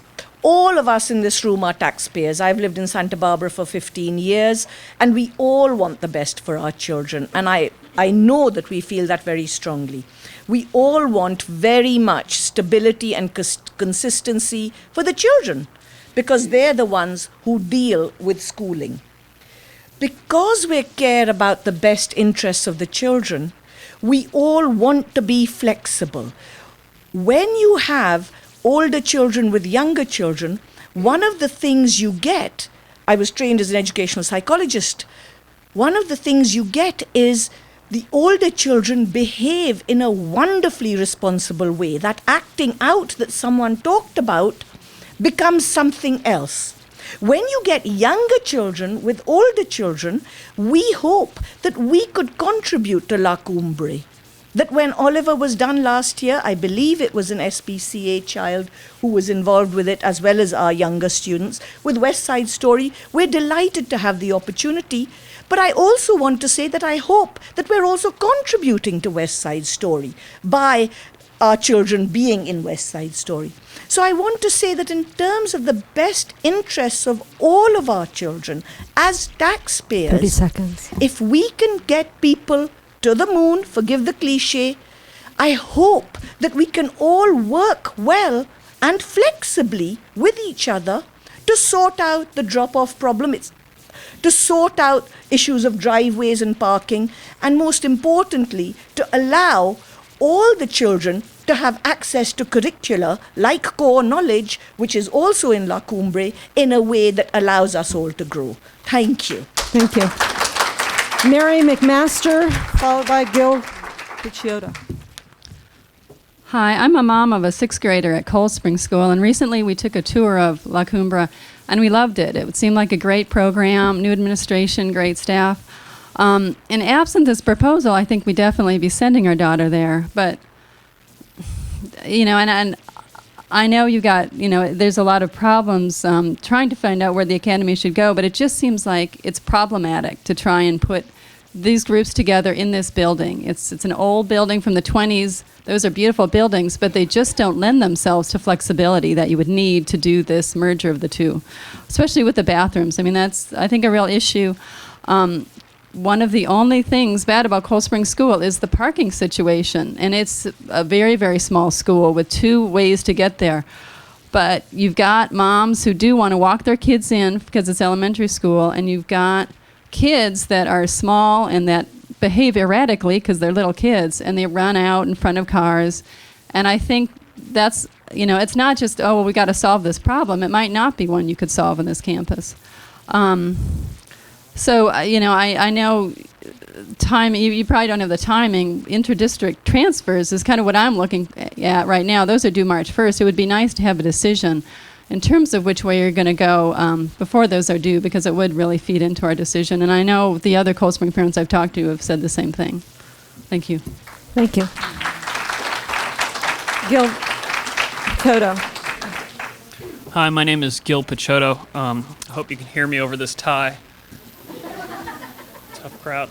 I'm a member of the community. I live in the neighborhood, and I really feel for the Academy's parents. I think they're in a bad situation, and I love the fact that you have the mission statement up there about what you're trying to accomplish.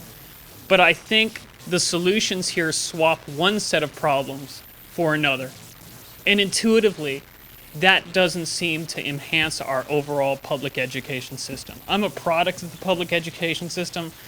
I went to grade school, junior high, high school in public education. I went to university in public education. I think it's what makes California, it's what makes our communities so strong. And I think you have to do what's in the best interest of all the students. And helping one group and hurting another doesn't accomplish that. It creates a new set of problems that I think you'd have to address. I'd also like to address the financial numbers.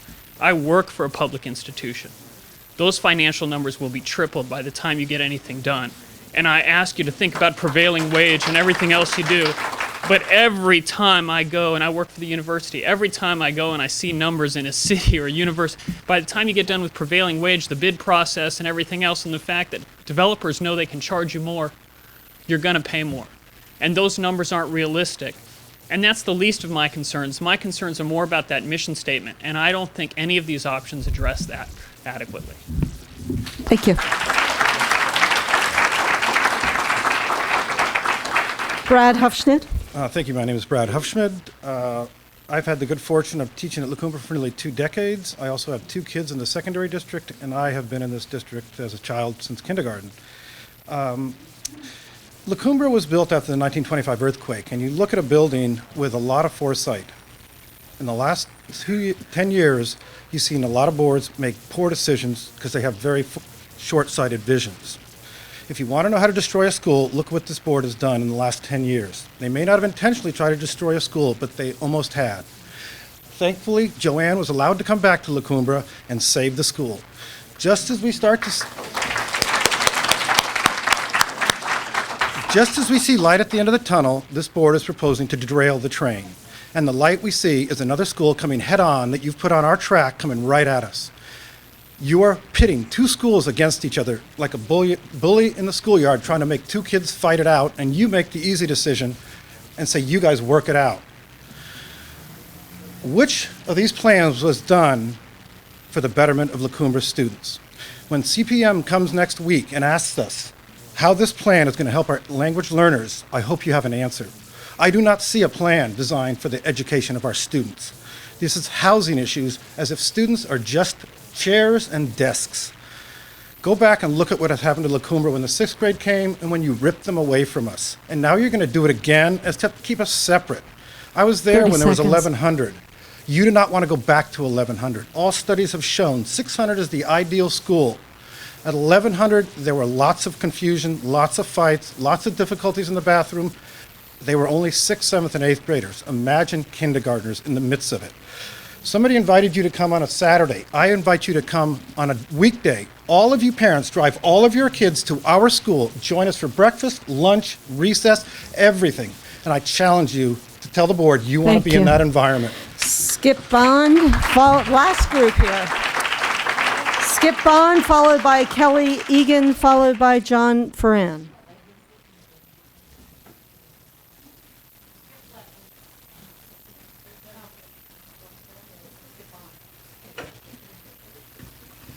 Thank you.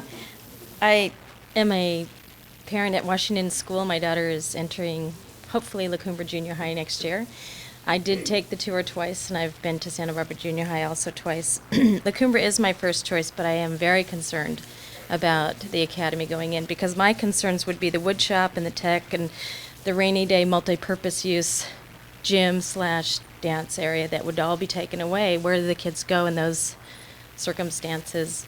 The 300,000 funds, which obviously will be higher, are those funds already promised to other schools that also all are waiting to have their properties upgraded, like Washington? Leaky roofs and all those things. So where would that money really come from? And do they just automatically go to the top of the list? And is it really required? And is it great use of taxpayer dollars?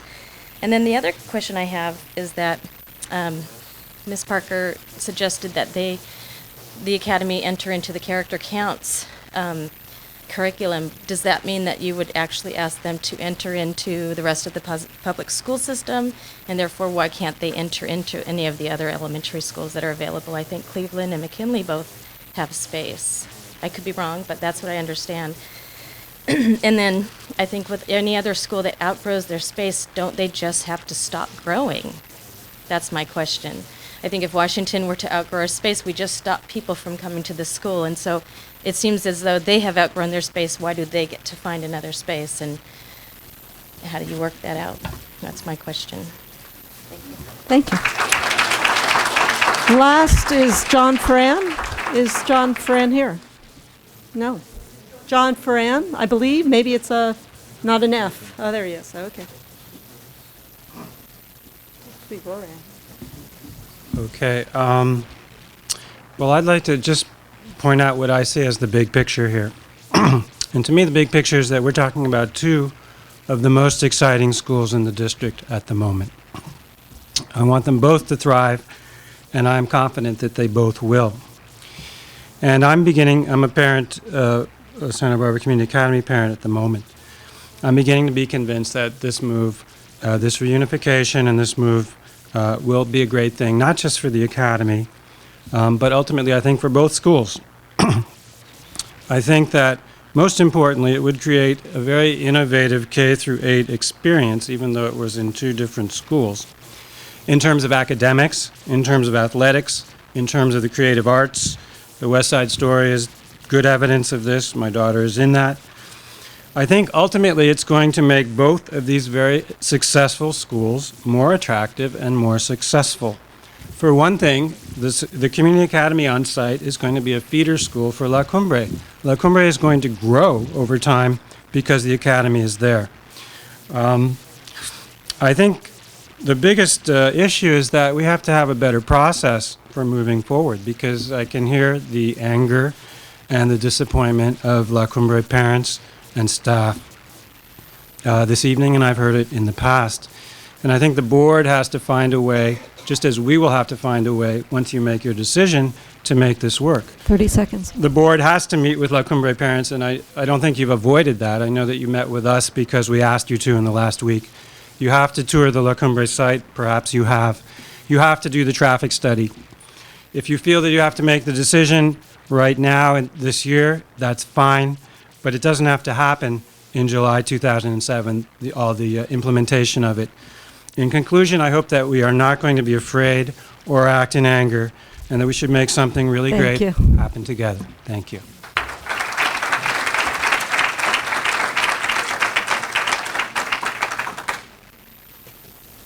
Thank you to all the speakers who gave up their dinner hour, quite likely, to come and share with us. We really appreciate it. Okay, board members, did you absorb, digest all of that, and now you're ready to comment? Dr. Noel, go. Yes, thank you, Madam President, and thank you all for coming and giving us this kind of input. It's invaluable. A little history. Back in 1998, I worked with a guy named Bob Pohl, who was then on the board, and together we conceived of the Santa Barbara Community Academy and saw it and were taken by the idea of it being a core knowledge school, and of that core knowledge curriculum offering a genuine pedagogical and philosophic choice for parents in this community. It was Mike Caston who said, I know a place to put it, and I know where there's some money. because there was $4.5 million in the I-98 bond fund earmarked for site development. It all made sense, and $4.5 million in their eyes at that time was probably enough. Now, since that time, it's been there have been a lot of things that have happened. The nice thing, of course, is that the Santa Barbara Community Academy is indeed, as my colleague Professor Foran points out, a very successful school, and they are all to be saluted, parents, teachers, and administrators alike. Another thing that happened was a lawsuit that hit the high school district, but that had enormous spillover effect, requiring us to spend a very large amount of money to bring our campuses into compliance with the Americans with Disabilities Act. And I'm not sure, but I would ask the superintendent. My recollection is that about $9 million of the I-98 funds had to go to help us comply with the settlement terms or with the standards that were established in that. Would you correct me if I'm... It was originally estimated at $8 million. It's now $28 million. In elementary district only? Both. Elementary district only? Yeah. I don't have the figure just for the elementary district. Am I on the ballpark, do you think? Thanks. I think it is about $9 million. Now that has made an enormous difference. And sometime just around the time before you became superintendent, Dr. Sarvis, and after, the reality hit that we would not have enough money. Mr. Wilcox stood there and told us that we were going to need something like $5 million more to build out this site to make it a full elementary school. The money simply is not there. Out of that same money, for example, we promised to build a library for Adams School. We haven't got it. And Adams needs a library. So there is an enormous crunch at the elementary level for space and everything. And it tears, I'm torn because of my great enthusiasm and commitment to core knowledge and to the people who have made it such a success in this town. I'm torn because I have to wear two hats. One hat, I am sitting as a member of the board of the Santa Barbara Elementary District. I have another hat. I am sitting as a member of the board for the Santa Barbara High School District. What's in the best interest of the elementary district is to find a good location to make it possible for the Santa Barbara Community Academy to thrive. What's in the best interest of the Santa Barbara High School District is to make sure that La Cumbre has every opportunity to rebuild itself and to thrive. Now, one of the things that's really saddened me through the years, and I took part in it, and these were agonizing decisions, and this is not to take anyone to task for good faith efforts to understand and decide anything in the past. But on 3 occasions, the elementary district's financial needs have driven decisions at the high school district level. Putting the 6th grade at La Cumbre in the first place. Taking the 6th grade away from La Cumbre in the second place, and today the consideration of bringing the academy to La Cumbre. As a member of the board of directors for the Santa Barbara High School District, I cannot, for the life of me, find it in the best interest of that district to endorse the move of the academy to that campus. I don't see the interest. I'm not saying these things to get a hand. I know that my colleagues and I all struggle with this. This is a difficult problem. It is just tragic. And I sit here and I listen to these heartfelt sentiments, these acute analyses, perceptive comments. And I see 2 parts of our community in a zero-sum game, pitted against each other. This is a heartbreak for me personally, and I think a tragedy for our community. I don't have a way out of it. And that's my dilemma. That's what keeps me awake. Thank you, Madam President. I appreciate the opportunity for commenting. Thanks, Dr. Noel. Other comments from board members, or either to respond to public comment or to get back to any of the information presented by Ms. Saley or Mr. Wilcox? Ms. Cordero? Oh, I'm sorry. Go ahead, Ms. Malkoff. I was going to check my notes. I wanted to look for the question that I had. I have a bunch of questions first. Can I ask about the driveway, first of all, for Mr. Wilcox? Do you want to? I'm up.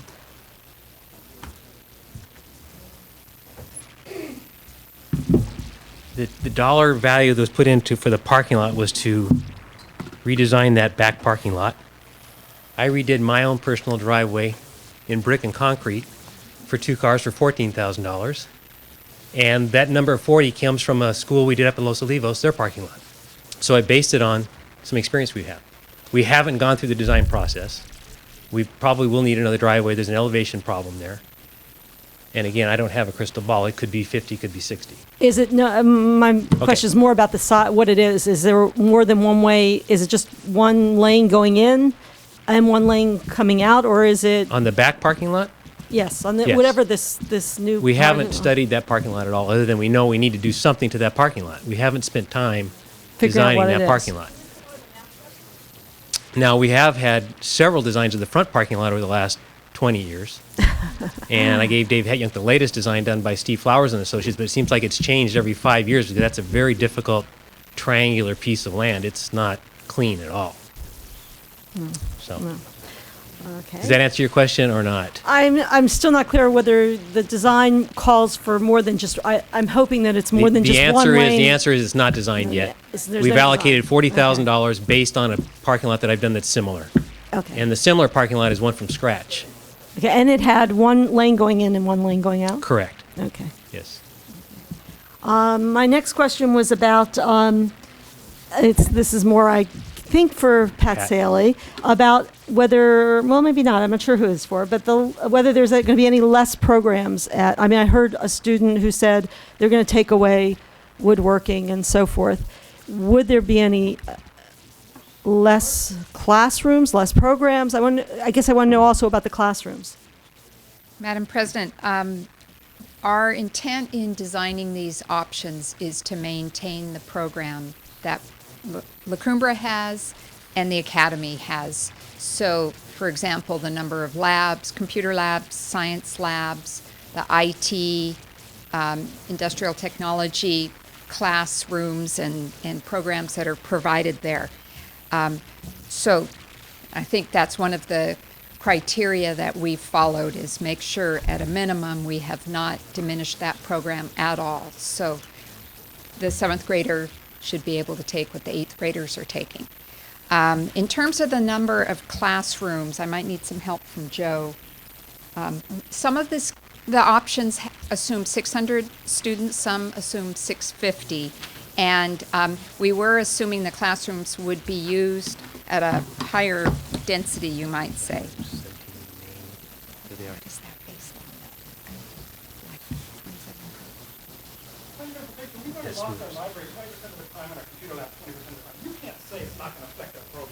Mr. Huffschmidt, I appreciate that emotions are running high, but we cannot take comment from the floor. Go ahead, Ms. Sines.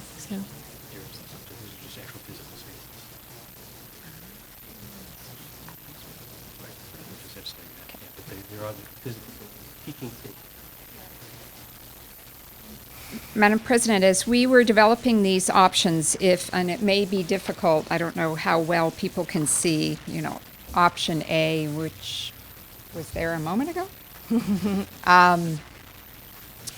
Over on the left, and it's not very clear on the screen, it has a depiction of, or an explanation of what the assumptions were.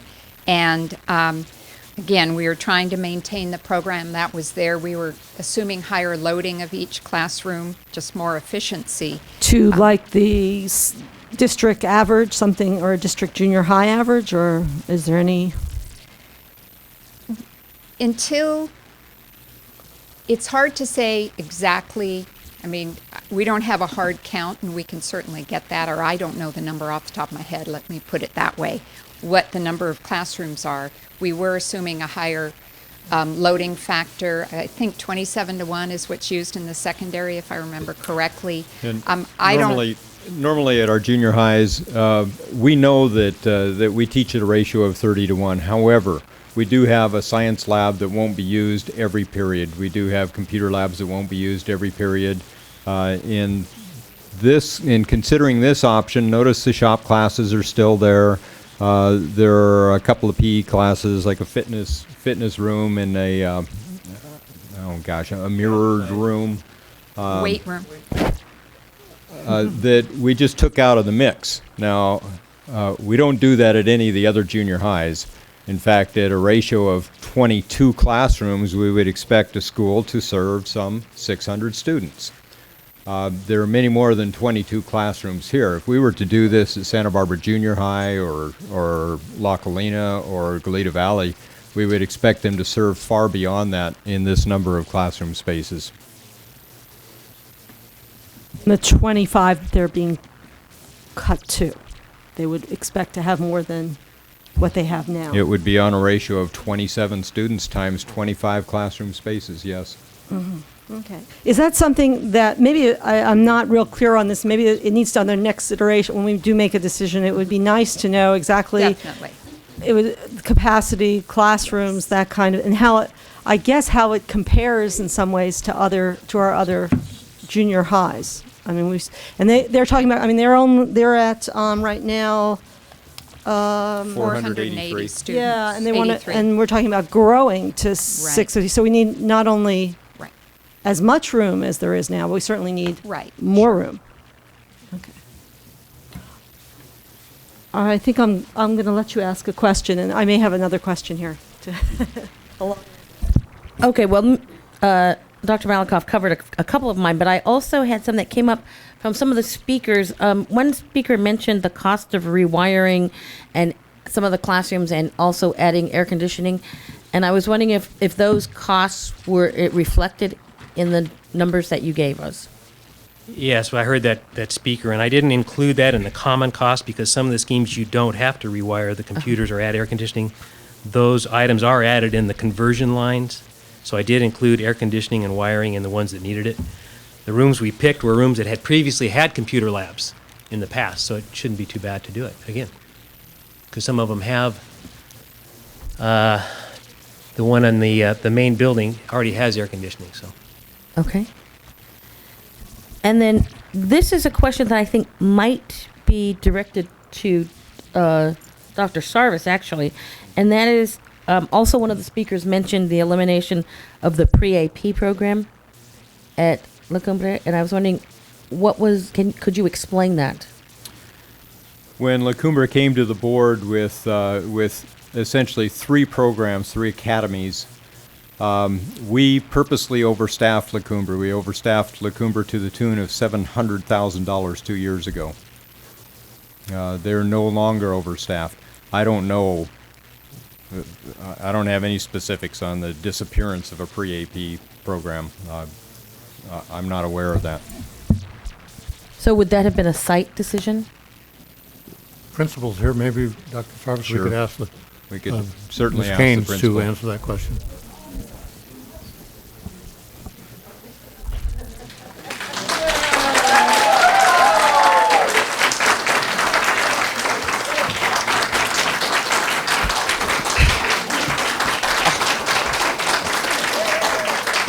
Good evening.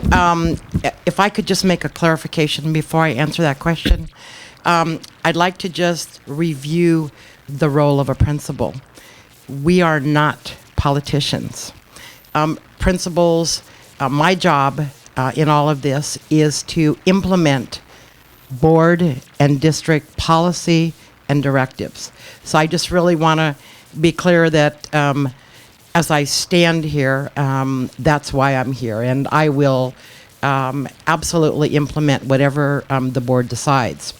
Mrs. Hollister was referring to a program that was developed at La Cumbre prior to my arrival on February 1st, 2005. And as the board will recall, I was asked to develop a restructuring plan, a reorganization plan for La Cumbre. That included the 4 learning communities. The pre-AP program was folded into those 4 learning communities and wasn't called the pre-AP program anymore. It was folded into the learning communities. Does it continue now? Yes. It's not called pre-AP, but it most definitely continues as part of the GATE pre-AP learning community. Okay, thank you. I just wanted Mrs. to Keynes, clarify that. Go ahead. I'm sorry. I just want to keep Mrs. Keynes there for 1 second because I have a question about the plans. Tell me what the multipurpose room is used for currently. It's used for a variety of things. It's used for small assemblies. It was used for PE on rainy days. It really is a multi-purpose room. It has 2 basketball rims that can be used inside. It's used for dances. It's and any other purpose. And if I could just offer that when the La Cumbre staff got together and really tried to look at, what would be the best configuration and what would, keep the academy as close together as possible, they made a huge sacrifice in saying, the multi-purpose room is right there. It's not used every day, all day, but it would certainly give 2, or we thought 4, learning spaces that would be in close proximity to that 6th grade wing. Thank you. I appreciate your comments. I don't know if Ms. Cordero, you had more questions? No, I think my questions have been covered. I just wanted to echo that, first of all, thank everyone for coming out and making us aware of all these issues, because I think, well, not that we weren't aware of them, I think we've heard most of them anyways, but it's just always important to hear from the people who are going to be involved and to have us get a chance to rethink all the issues that we have come up. I think one of the speakers really did kind of hit it on the head. If the academy doesn't move to La Cumbre by next year, the earth is not going to fall off its axis. And by the same token, if the academy does move to La Cumbre next year, the earth is not going to fall off its axis. Whichever decision we make, the earth is going to continue to rotate and we're going to all live with it. It's just going to be a tough decision to make. We're going to have to decide which one seems to work out the best. But I do think that as a board member, regardless of what we do with the academy, I am concerned about the underutilization of the facilities at La Cumbre. So whether we put another school there or not, we probably do have to look at using using that facility to its full potential. I hadn't considered the idea of moving the district offices over there. I'm not sure. I haven't had even a chance to think whether that would be an idea I'd even want to consider or not. But I do think at some point, status quo for La Cumbre is probably not going to be an option. And that's going to be a tough decision no matter where we make it.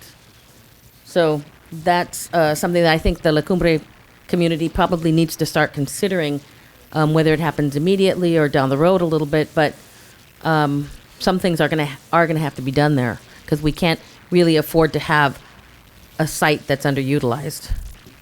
And Dr. Sarvis wanted to comment. At about the time you came on the board, we had been grappling with that issue of how to allow the community academy to continue to expand.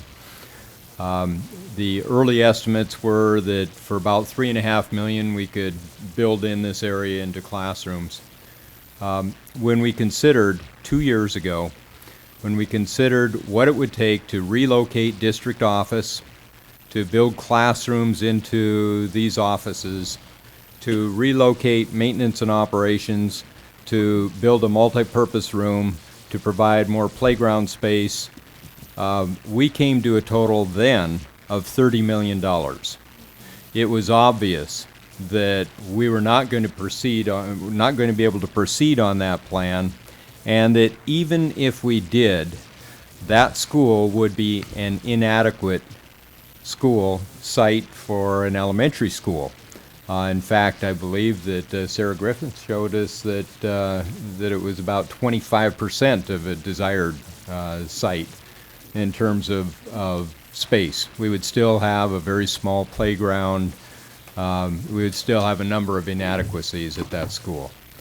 That was the time at which the academy parents came to you protesting that I was going to split their campus and maintain a different split than the one that we had for a number of years with Santa Barbara Junior High, and that's the point at which we moved 4 through 6 to La Cumbre School.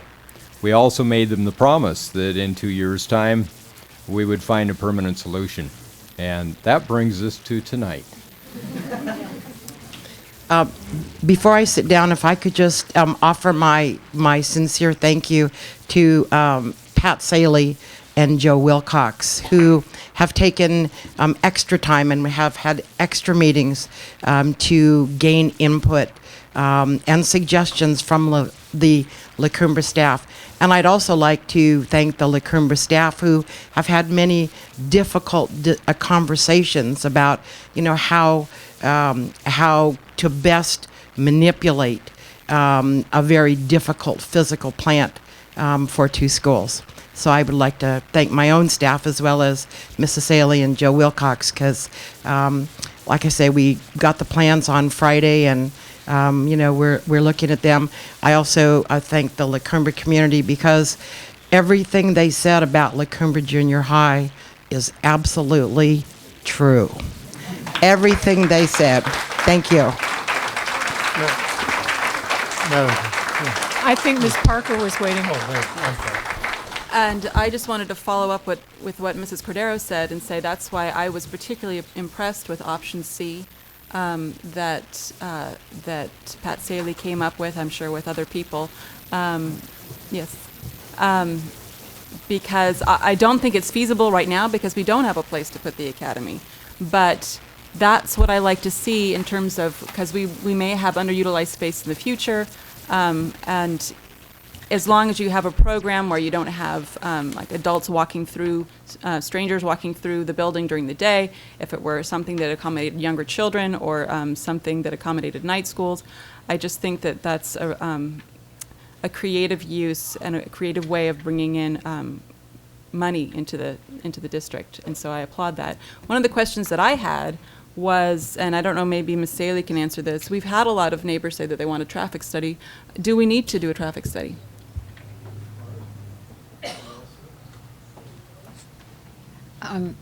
Madam President, in response, Mr. Price is not here, but based on my knowledge, a school district is considered a state agency, and the California Environmental Quality Act applies to all state agencies. So we would definitely have to do environmental review of some sort, and what that entails and what we consider the baseline of numbers of students at this school, that'll be another interesting discussion. So yes, I mean, I think there's a chance we would do that. I don't know exactly, but we have to do environmental review. And that would need to be completed before we could make any decision? A final decision, yeah. How much would those reviews cost? It really depends how involved it is. If we do a traffic study, I've seen $5,000 traffic studies, I've seen $50,000 traffic studies. So without knowing the scope, it would be, $10,000, $15,000 probably total. Depends what option we pursue. There's a lot of variables. The one other thing for me is, I think I made it pretty clear in my earlier remarks, is I'm startled. I really didn't expect the funding source to be the I-98 Measure V. And I don't know if Mr. Price has given an opinion on that. I would like to get some sort of an opinion on that. And I'd also like to know if there's some other source that we can go to, deferred maintenance, something like that instead of hitting the bonds, because that really concerns me. Dr. Noel? All I wanted to say was when, Ms. Keynes was still up there, that I wanted to simply reinforce what so many speakers said, that something very special is happening at La Cumbre. And I think you have to understand, if you look at schools that have experienced a decline, it is extremely difficult to turn them around. It's not the same as starting a new school and having it go straight on up. You have to reverse the decline and somehow rebuild it. And quite frankly, I looked very carefully into La Cumbre and was over there a lot a couple of years ago, and I was extremely pessimistic. And it is just absolutely delightful for me to hear what's going on there and to see the people come to speak for La Cumbre. Joanne, you're doing it. Jorge, Mr. Fulco, assistant principal, and this incredible teaching staff are doing it. And I think whatever works out here, we mustn't stop that momentum.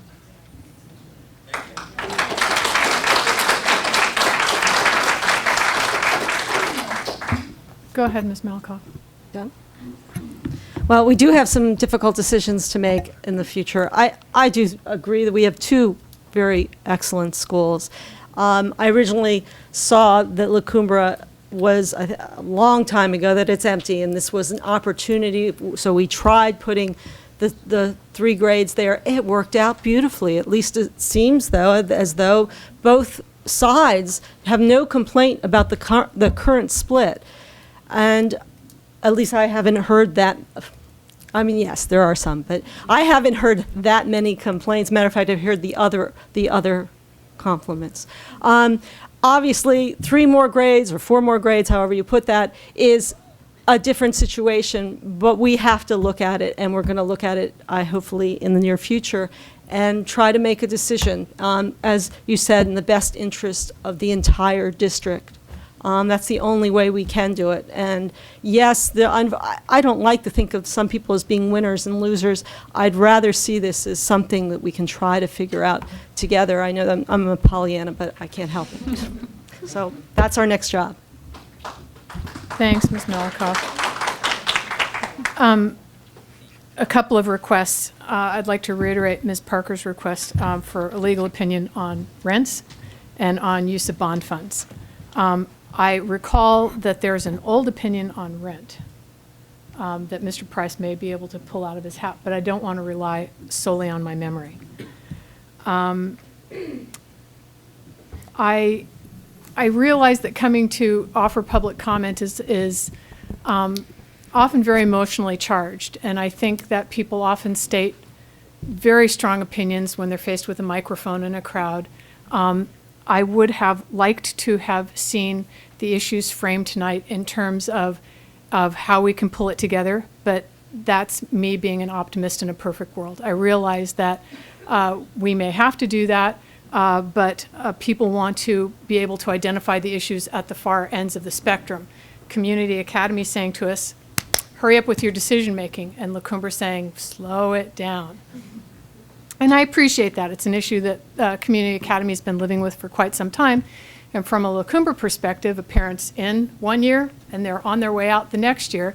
So it's often hard to grapple with bigger issues.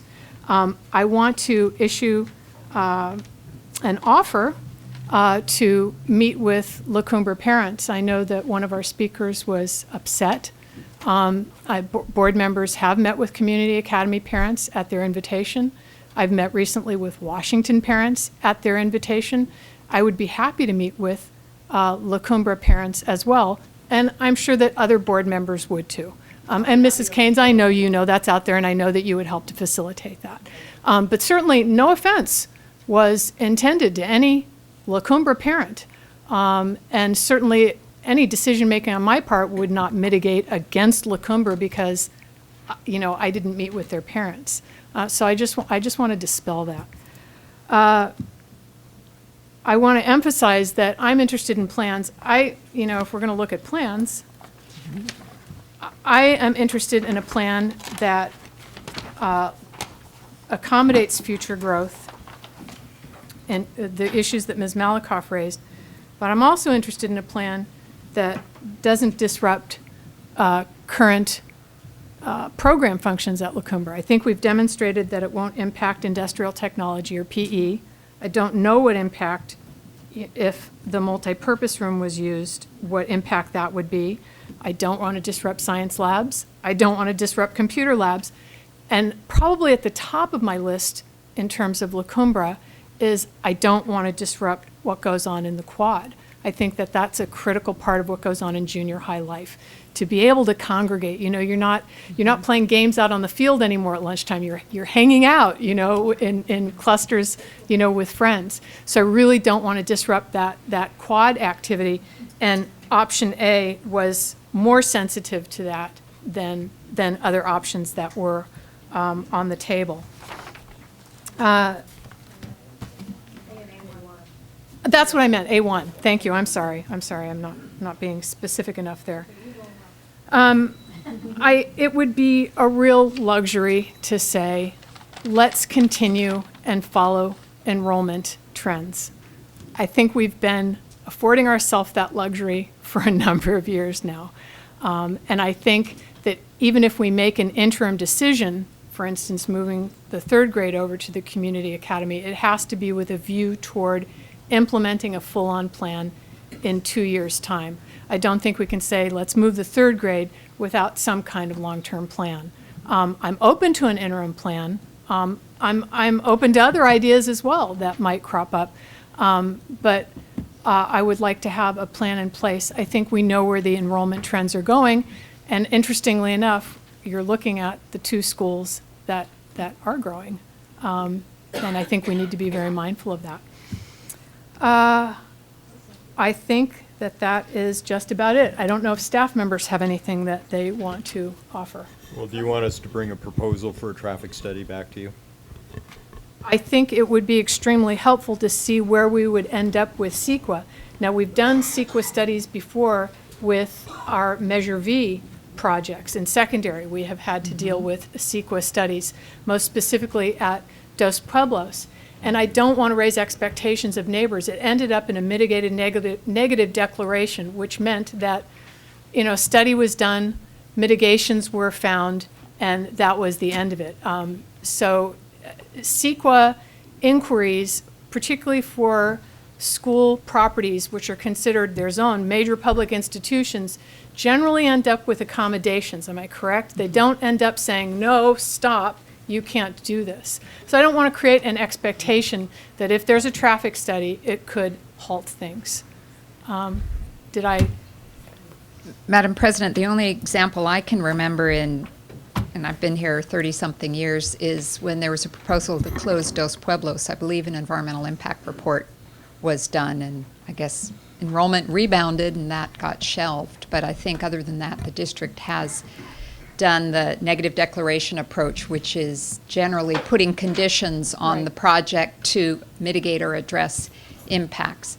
If traffic is that horrible, it would have to be studied in an environmental impact report. And there are certain laws about if the finding is it's unavoidable and significant, overriding findings. I mean, there's all this legal procedure that needs to be followed. It's a longer process, but it's a more thorough one, and the law requires it if the situation is serious enough. And we just don't know at this point. Okay. Well, that was going to be my question. I think you may have answered it. Okay. We were talking about a traffic study, but I wondered if we need, under CEQA guidelines, if we need to broaden it to a fuller EIR. At this point, I think it would be prudent to maybe narrow the options. And I don't mean today. I mean in the next month, let's say. Narrow the options. And then maybe it would be prudent to do, you can do sort of what's called an initial study, a first blush look at what the issues are. And I think it would be a mistake to say we should right now study A, B, C, and D because it may be overkill. Let's wait and maybe narrow the options. I would certainly defer to Dr. Well, Sarvis, but yeah, let me suggest Sounds like a good idea. we take a look at it. We'll get together, we'll take a look at it, and we'll bring a proposal back to you. Could I, are you finished, Madam President? I just wanted to add to your, to the list of things that I would hope that we would get back. You mentioned legal opinion about the bonds. I'd like to see how, I'd like that to specifically address the question of whether it's appropriate to spend Measure V high school district bond funds on a project that is for the benefit of the elementary district, and conversely, whether it's appropriate to spend I-98 elementary district funds for construction that happens or refurbishments at a high school district campus. The other thing I would hope that we could also get that would help us understand the whole picture is a transportation plan, costed out, the busing issue addressed.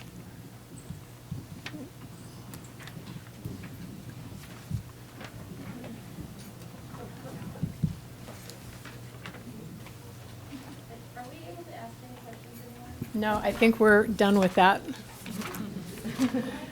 But there, this isn't the end of it. There will be opportunities in the future. Any further staff comment? Do we want to talk about next steps? Did you put the last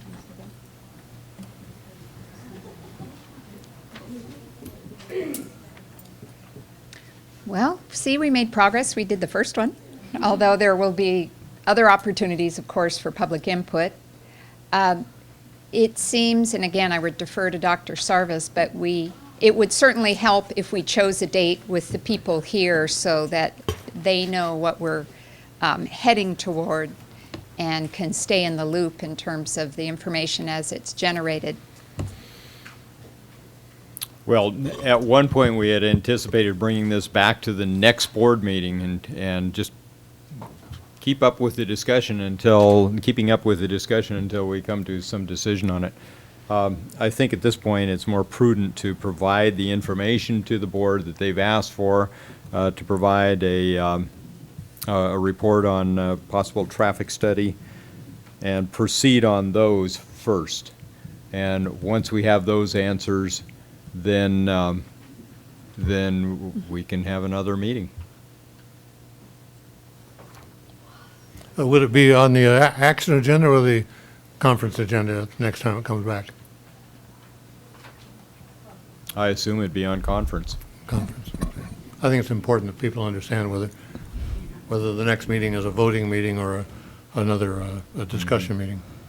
Keep in mind that we can vote on conference agenda items. Yes, we purposely set this agenda up so that we would not vote on it. I mean, we decided this would be a workshop only, and that we had no intention of taking any action on it. Well, I understand Mrs. Cordero's point of view, but I would hope that the board could take a position and make it very clear that whether at which meeting it is going to vote. I think that leaving that is subject to misinterpretation by the public, thinking that it's set up to play games, and I don't think any of us intends to do that. Thank you, Dr. Noel. Ms. Saley, any other? Just one thing. As was pointed out, there were 1,100 or even more students at La Cumbre at one time, all similar age, and you lose some efficiencies if you have two schools of 900, a total of 900 or 1,000. And on its face, and I believe one of the board members said this, it seemed back in August that moving the whole academy over there was very doable. I mean, look at the size of the building, and it has been a very interesting journey over the last few months as we've gotten into the details, and it is different than OAS being at La Colina. That is much more spread out, and OAS is very self-contained. Same for the charter school at Goleta Valley. A two-story, more urban school located over in the corner, as Joe keeps trying to shove it the other way.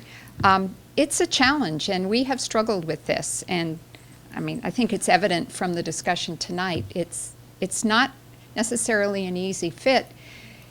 We can make it work, but I think all of us are asking ourselves, is it the best thing to do? And that's what we're grappling with. That's it. Thank you. Thank you very much. Thank you to the staff from both schools, to Mrs. Keynes, to Mrs. Alzina, to parents. We appreciate everything you had to offer to us tonight. And we are going to adjourn to closed session to discuss, to have conduct a conference with our labor negotiators. Yes, sir. Yeah, we'll take a 5-minute break before we go to closed session.